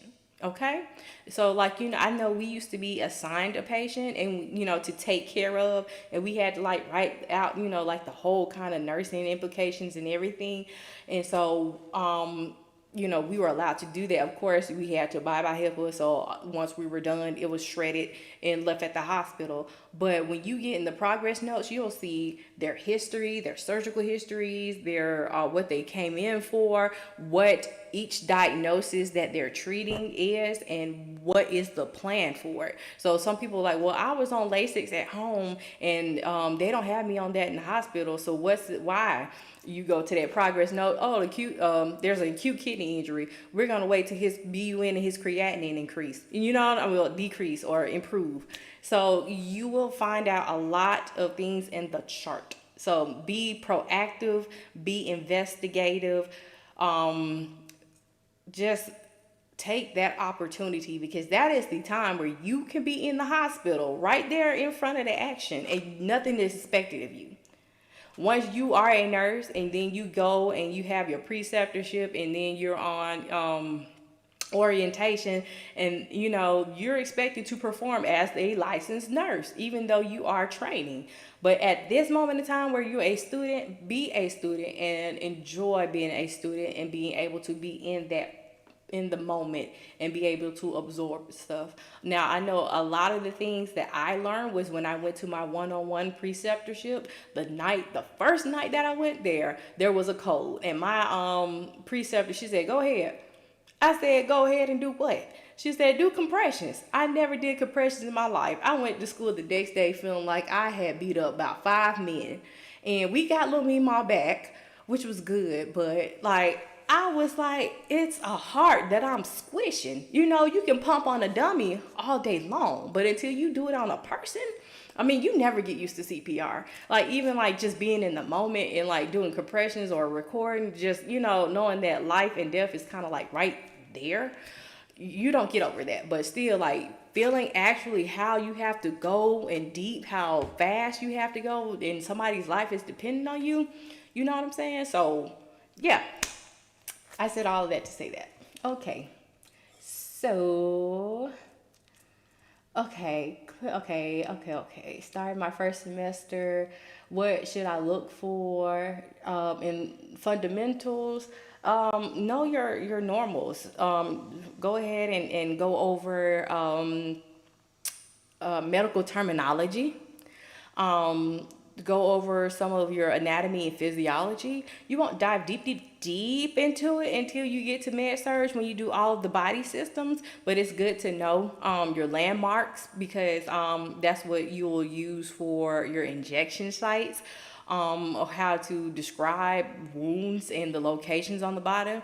You just can't say, you gotta learn how to talk like a nurse too. So you say, oh, they got pee in their blood. You have to say hematuria. Okay? Or they said it was itching. Urticaria. Pruritus. You know? So learn your medical terminology. And go over your anatomy. And like I said, you go in with a blank slate. Well, when my grandma was in the hospital, they did such. Don't go by that. You will surely fail. Okay? All right. So Saunders. Yeah, Saunders is a good book too. Um, I don't even know you're nervous with the conversions. Okay, Anaya, I got you. Critical thinking is very important. Yes. And delegation. What and prioritization. What are you going to do first? Pain is not a priority. We know you in there hurting, but we're trying to keep you from either losing a limb or losing your life. So, yep, that's that. I was able to see an anastomosis for the heart in clinical. Oh, how cool is that? Oh man, I would have loved to see that. My favorite nursing students are the ones who want to actually be hands-on and do stuff. Yes, and then they see that. They pay attention to you. Like when nursing students come to the hospital, we look at you. We know. We sitting there judging like, okay, you see them, they don't want to do nothing. Like, if you come to me and you ask me, could you follow me? I'm going to take you with me. I'm going to take you with me to all of the stuff. I mean the stuff of stuff, you know? But if you don't want to, then I'm not dragging you there. I rarely seen that in the ED. I love nursing. Me too, Yolanda. I really do. It's really cool. Hey, Black Sweetness, you are a little bit late, but guess what? You can go to the YouTube page, A Blessed RN, and look at the replay. Even this part is on there now. So I've gotten used to CPR. It just depends on how much you see or do it. Yeah. I'm just a big old ball of emotions when it comes to CPR. Cause like I said, it's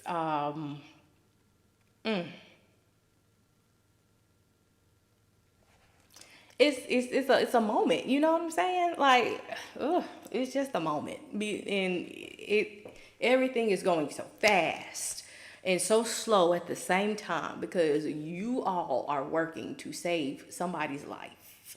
And you know, no, it's different than on TV. You're not just finna sit there and rub the little paddles together and talk about some clear, because they be shocking, unshockable rhythms. And that's why I don't like watching a lot of med TV shows, because I feel like I should be a consultant. Like, pay me some money and I'll tell you where to put this yonker. I'll tell you where to put this ET tube. I will tell you where to put this Purewick, and it's not down somebody's throat like they being intubated. Oh my goodness. CPR is easy. After ROSC is hard. Yeah. Then they leave med-surg and they go to ICU. And I'm just like, oh, I hope they be all right. Because then I need to diagnose what caused it and how to prevent it. Again, exactly, Belle. And so that's what a lot of people need to learn too. That, you know, you're treating, because you're like, why are they giving epi? Why are they giving bicarb? Like, we need to treat what condition is causing the heart to stop. And what are we going to do to keep it from doing that again? And you do not shock asystole. Asystole is when it go like, ain't nothing to shock. It's nothing to shock. So, you know, you have V-fib or pulses V-tac when the ventricles are in there doing like that. You gotta like pop them, like, hey, stop that. And so they do again, okay? So when it's flatline, no, you don't shock that. So nursing is very much quivering. Yeah, they be sitting up there. Yeah. And then you come in and then you shock it and be like, surprise, surprise. And you be like, doop. So, like I was saying earlier, it's depending on what kind of nursing that you want to do, it all requires this. You have skills that you have to do of course, but you gotta have some thinking power too. Somebody said something else about online. I can't remember what they said. What did you say? Wouldn't you know? Wouldn't you know? Let's see, girl. No, nervous. Okay. She said a conversion. What kind of conversion, Anaya? I would happily do another. I would happily do another problem while we're up here chit chatting, but I didn't see where. You said which kind, but yeah. Um, so I think a lot of times med surg gets like a bad rep because that's where like almost, all the patients that are kind of needy and they can walkie talk, and they're feeling better. So, and they want to go home. So you have to deal with them. Versus being in the ED when they're really, really sick and they come in and then they get sent up to like the ICU. And of course, a lot of times you're intubated and sedated. So yeah, but I like med-surg. And I especially liked working with nephrology patients. So, yeah, that was really cool. My last code, I had to give enough Effie to give a rock a heartbeat. Oh my goodness. Epinephrine. Okay, so milligram to gram. I got some of those. So you know that there is 1,000 milligrams in 1 gram. Okay. So what am I looking for? Conversions, right? Metric conversions. Milligrams to grams. Let's see. That's milligrams to mics.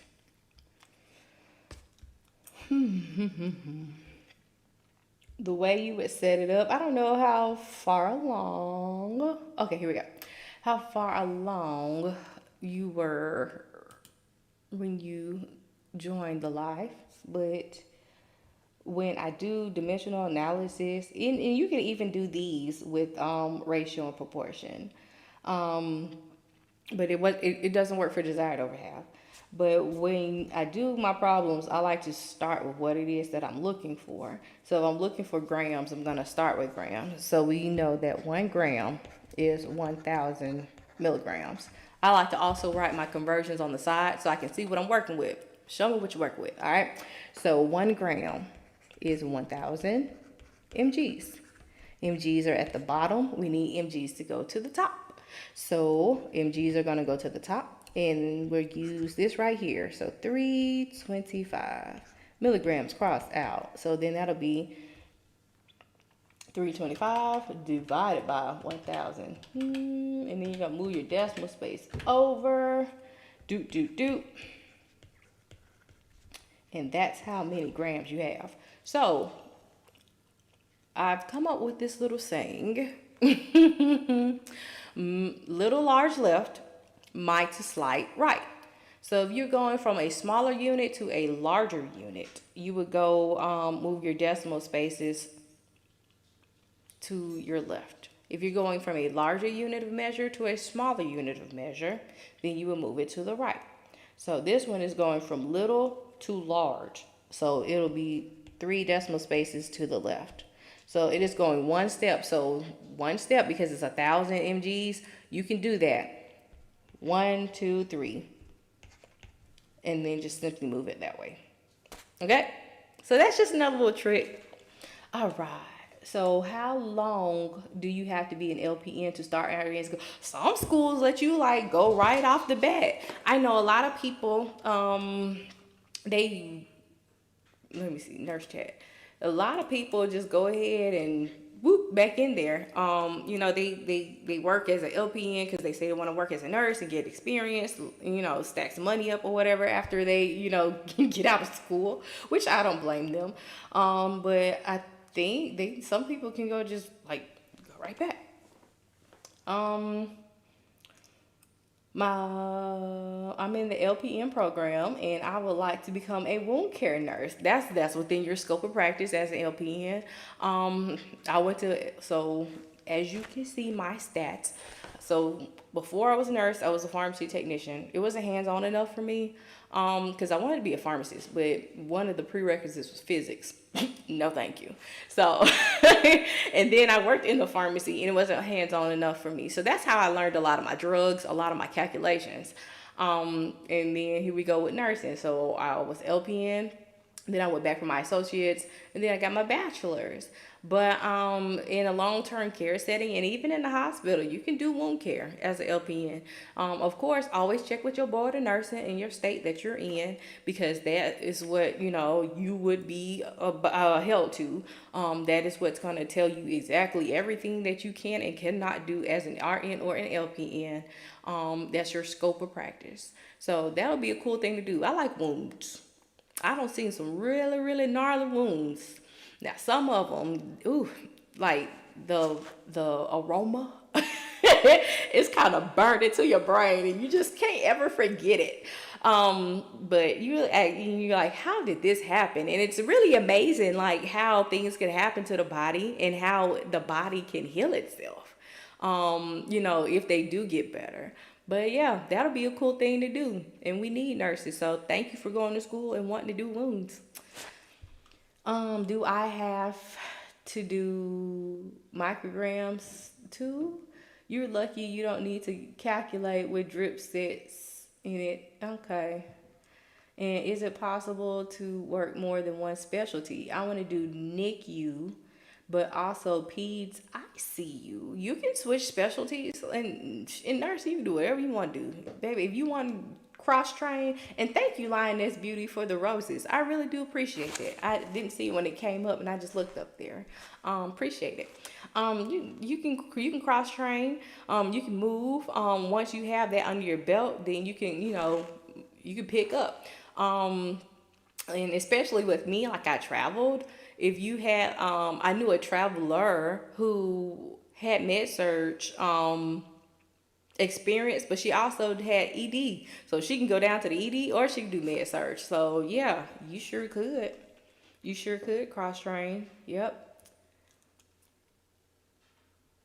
Anaya, honestly, bless you for wanting to do those. Yes, I know. I couldn't do the babies. I can't do the babies. Like I said, I've had incompetent cervix, so I've had like a loss of a child before. And like that would just take me out. I'd be on the floor. Like the old people and adults, you know what I'm saying? Especially the ones that come in and be kind of mean. You're like, I don't mind sticking you. But the little babies, they're so scared. They just want mama, and then they don't feel good, and it's in a hospital. Like the mama in me would take over, and I just wouldn't be able to be a good nurse to them because I'm just gonna want to take care of them and just pet them. But yeah, bless the pediatric nurses, because yeah, it takes a special type of person. I love it here. You are so positive and encouraging. Yes, this is a no fear zone. Like I said, this is my way of giving back to the nursing community. I've been a nurse for 13 years. God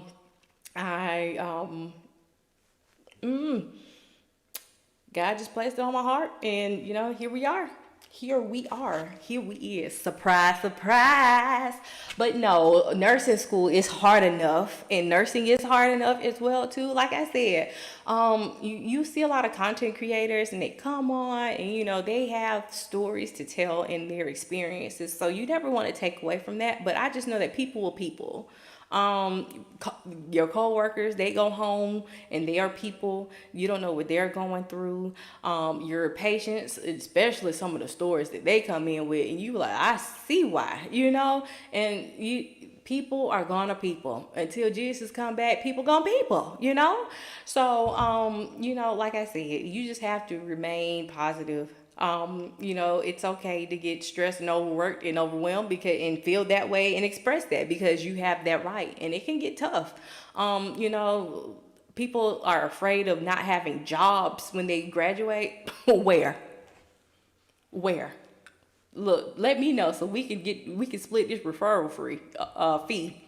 Yes, I will gladly split that $500 with you. Like, Seriously, there's enough work to go around. But yeah, we need nurses. We need baby nurses, and everybody does not graduate school knowing everything. So don't feel like you're what's it called, imposter syndrome. No, like I don't know everything. I don't. I do not know everything. Some stuff I have to go and look, and especially like CEs. There is a reason why you have to take continuing education to renew your license. So I don't know if y'all know this, but every other year, you have to renew your license.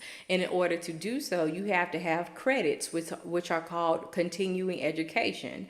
So after you graduate, like if you're in school, like for your BSN or like for a master's or doctorate or whatever, that will count as your CEUs. But like if you're just working and you're not in school or anything, you have to get continuing education. So things change. Evidence-based practice is a thing. Stuff evolves. There are so many new drugs, especially diabetic medicine. And people in pharmaceutical companies come out with different things, and you need to, keep up with the changes. People come in, they don't know how to say it, they don't know how to spell it. So you're like, what are you talking about? I've never seen this drug before. What is this? So yeah, it's okay. It's okay to not know everything. Now, there are ways to kind of say that you don't know everything without your patient losing confidence within you. But you're like, oh, she don't know what she's doing. She don't know what she's doing. Like, but no, seriously. We need y'all. And this is just my way of pouring into nursing community. I believe in God. I believe he said that, he's not mocked, whatever, amen. Souls he gonna reap. So I'm putting all this positivity and encouragement and love and all this into you nurses. Hopefully one day that, if I do get sick, I will get a good nurse, a prudent nurse who knows dosage calculations and that is kind and will come in my room when I don't feel good and be like, surprise, surprise. Yeah. So what makes you like kidney stuff? Just like I like weight-based problems, I like kidney stuff. Kidneys were like the main unit that I went to after I got out of school. I didn't know how much I needed to know to take care of a renal patient. You need to know their diet. You need to know kidney function. You need to know lab values. You need to know things about the heart, because kidney patients, after they dialyze, all of those electrolytes are like what? Because kidneys they function and they filter out the body. So now you're having to do this either with peritoneal dialysis or hemodialysis. And then what if those numbers are off? And then what happens when your electrolytes go off, especially the potassium? And that's one of the things that's mostly affected when you're a renal patient, that potassium. And so they're on telemetry. So you need to know your EKGs. You need to know your rhythms. You need to know your signs of hypo and hyperkalemia. You need to know what diet that they can have, what has potassium in it. Did you know that there's potassium in tomatoes and potatoes? Yeah, orange juice. No, we can't have that on the kidney floor. You got to teach your patients, because those are the most non-compliant people ever. You know how many people are on dialysis? Do you know how many people are on dialysis? I don't know. If I'm in the South, diabetes, dialysis, and hypertension. Like, that's the Alabama trio. You know what I'm saying? But it's prevalent, and we need to be able to teach our patients, how not to become fluid volume overloaded. We know that water is going to follow sodium, so you can't be drinking and eating all of that salty stuff, because then water likes to be popular. It likes to hang out with the sodium. So where the sodium goes, the water goes. So if you taking all this stuff in, you get these big old fat cankles, these pitting +3 edemas, and now you can't breathe. You're short of breath, and you're having dyspnea, so all of that stuff. You need to know all of the parts of the body. And then anemia. So the kidneys make the red blood cells. You get the erythropoietin that stimulates red blood cell production. So a lot of the times renal patients are anemic. So you're going to have to give EPO, you're going to have to give blood, you're going to have to monitor your hemoglobin and hematocrit, you're going to know the signs of all of the blood transfusion reactions. You're going to have to do teaching about that. So like I said, you have to know things as a med-surg nurse. Don't just think that it is a task-driven thing. You know, you're like, oh, I want to go to the ICU because I want challenging patients. Hey, go to med-surg. So yeah, that's what I like about the kidney patients. And yeah. Yep.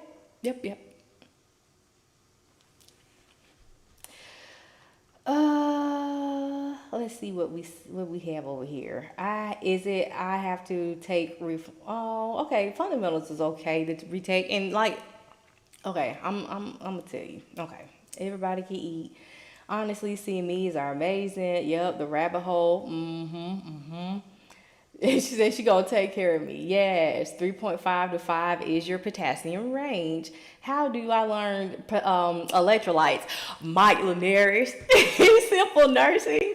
I promise you, he helped me learn my was it Magnum Magnesium, and like the different like effects that the electrolytes have on the body. And yep, it stuck with me today. And the RAS system with the angiotensin and the renin, and how it affects blood pressure. And he related it to like the it being like a bouncer at the club and like letting it in and out the club. Like I still remember to this day because of Mike Linares. And I bring myself back to this point. Somebody said they had to retake a class. Don't feel down. Don't feel bad. Don't feel sad. Don't feel embarrassed for too long. Okay? Don't stay there because you're not the first and you're not the last. Fundamentals is very difficult because, like I said, you come into nursing with a preconceived notion that you know what a nurse is because you don't watch Grey's Anatomy. No. Nursing is very much different, okay? It's very much so different, okay? It is a whole science behind it, and you've never taken a class like nursing before until you have taken nursing. So don't beat yourself up. Reassess. Look at what it is that you did wrong, okay? Go into it with a new state of mind and try it again, okay?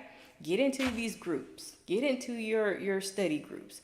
Look at the different tips. There are so many resources out there now. I wish I had all this stuff when I was in school. Like, woo!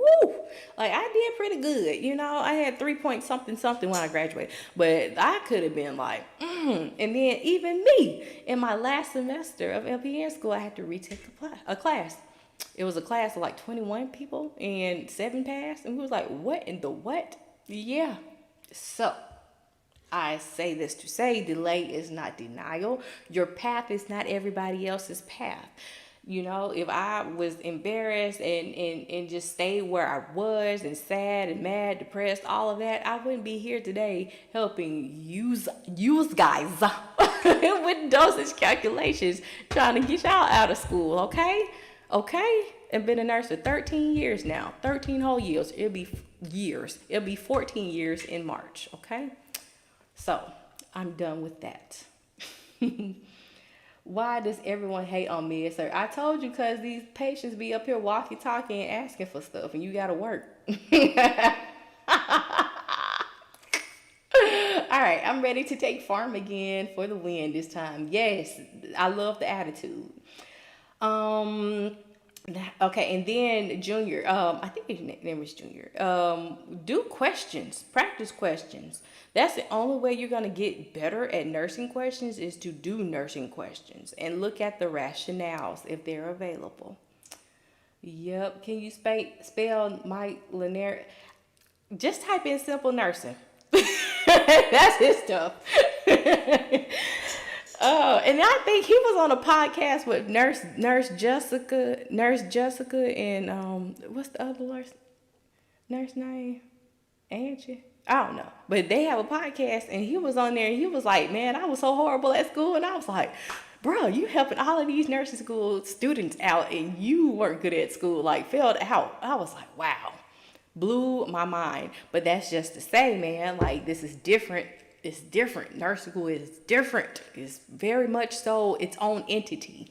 And just because you're not successful at one try, don't give up. Keep going. Keep going if that's what you want to do. Okay? Fall 24. Yes, ma'am. I want to be the best that I can be. That's awesome. Alrighty. See, Lioness, there you go, Mike Linares. My shift is ending here in 5 minutes. Oh, girl, you at work. I'm so tickled. Well, it was nice meeting you. And I hope you have a good night and go home safely. And hope to see you soon again. I will be back on Wednesday night at 8 o'clock p.m. Central. Yep. Does anybody else have any other questions?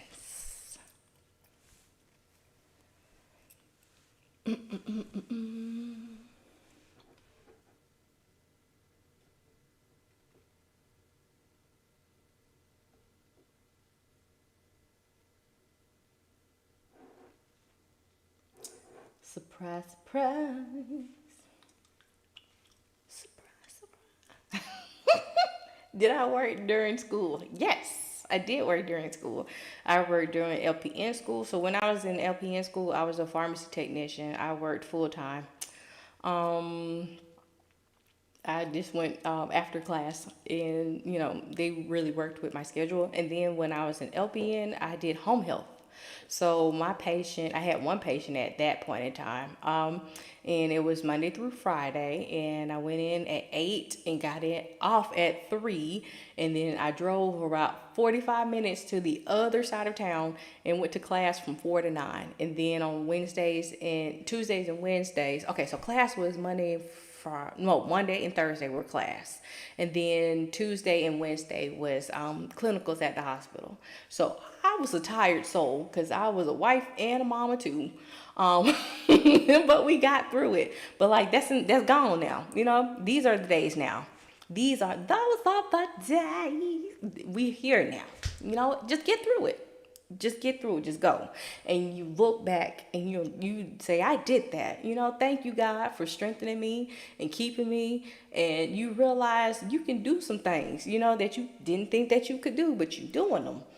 It's very much so tough. It's a sacrifice that you make, but you find Archie, okay? So yes, in my Edith Bunker voice, seriously, it becomes a drop in the bucket of your nursing career. You know what I'm saying? You're like, okay, it was school. That's done. Now you out of school and you're working and you're learning and you're traveling and you're doing things that you never thought you could do. You tutoring students on TikTok and Facebook and YouTube and all that stuff. You know what I'm saying?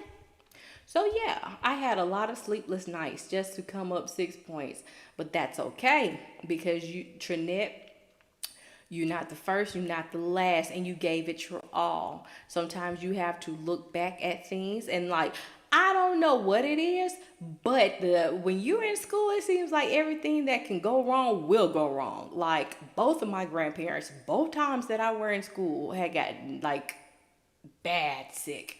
My grandma had a blood sugar of 1,000, which I didn't even believe was possible. But had I not been in the ED with her, I wouldn't have believed it. And I ended up having to go in between class and going to work in clinical and give her medicine in her pick line while I was in school because she had to go home because she had a kidney injury, and her blood sugar was so high. And she had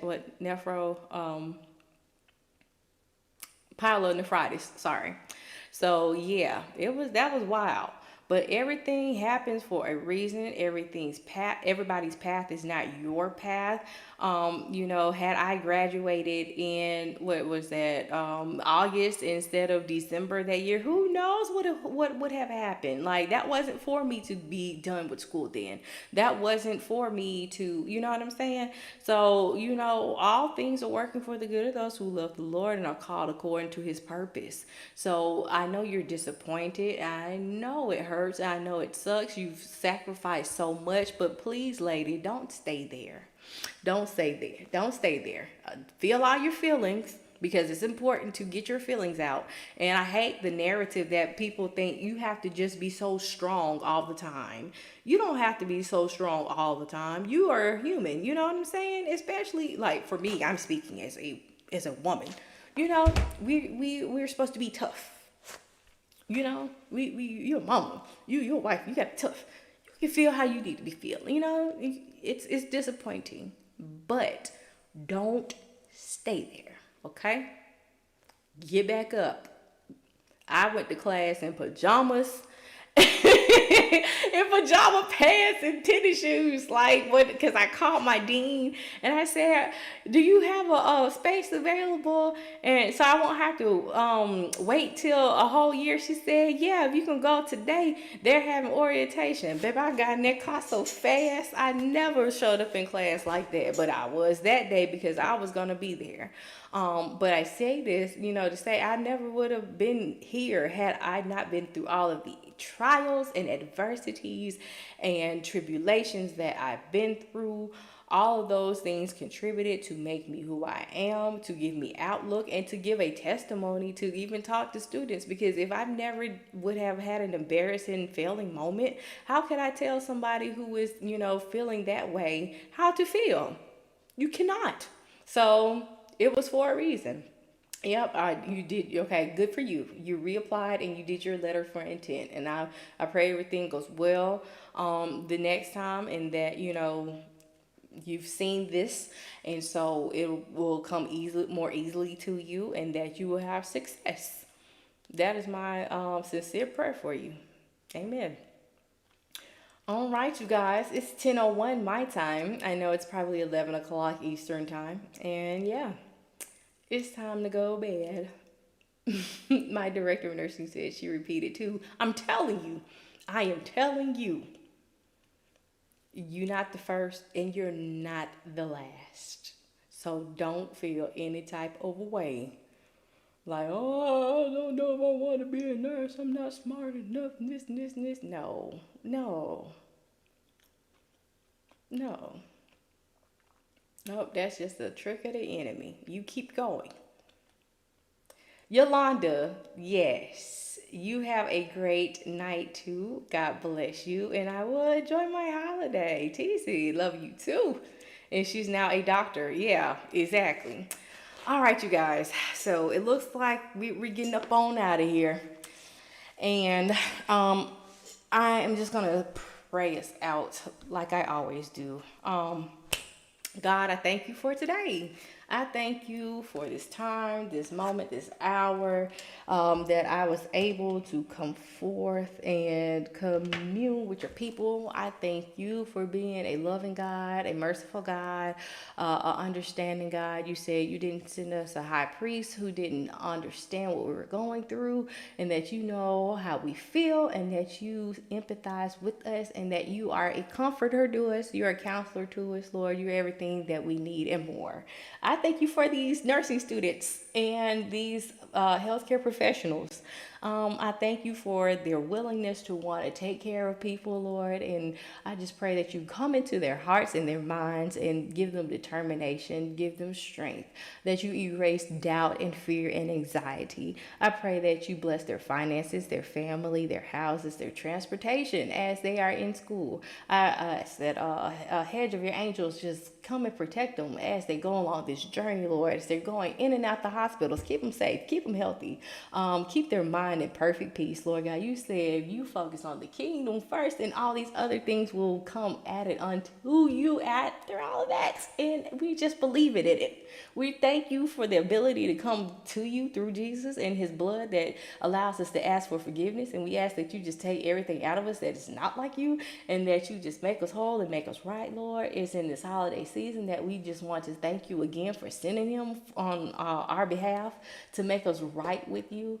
Lord, I just pray for all of these nursing students, those who are down and sad and disappointed, that they look to you for guidance, and that you order their steps, Lord, and that you always be with them and lead them and guide them. And it is in your holy name that I pray this prayer, in Jesus' name. Amen. So,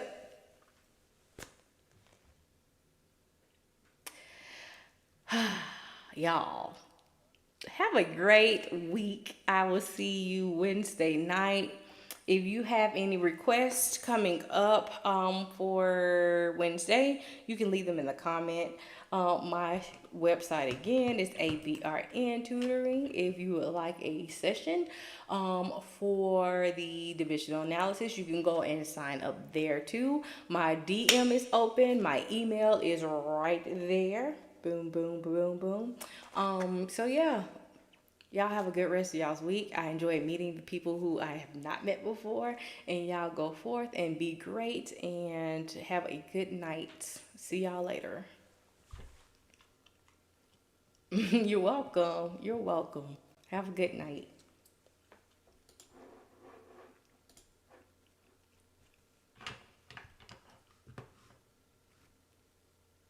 You're welcome.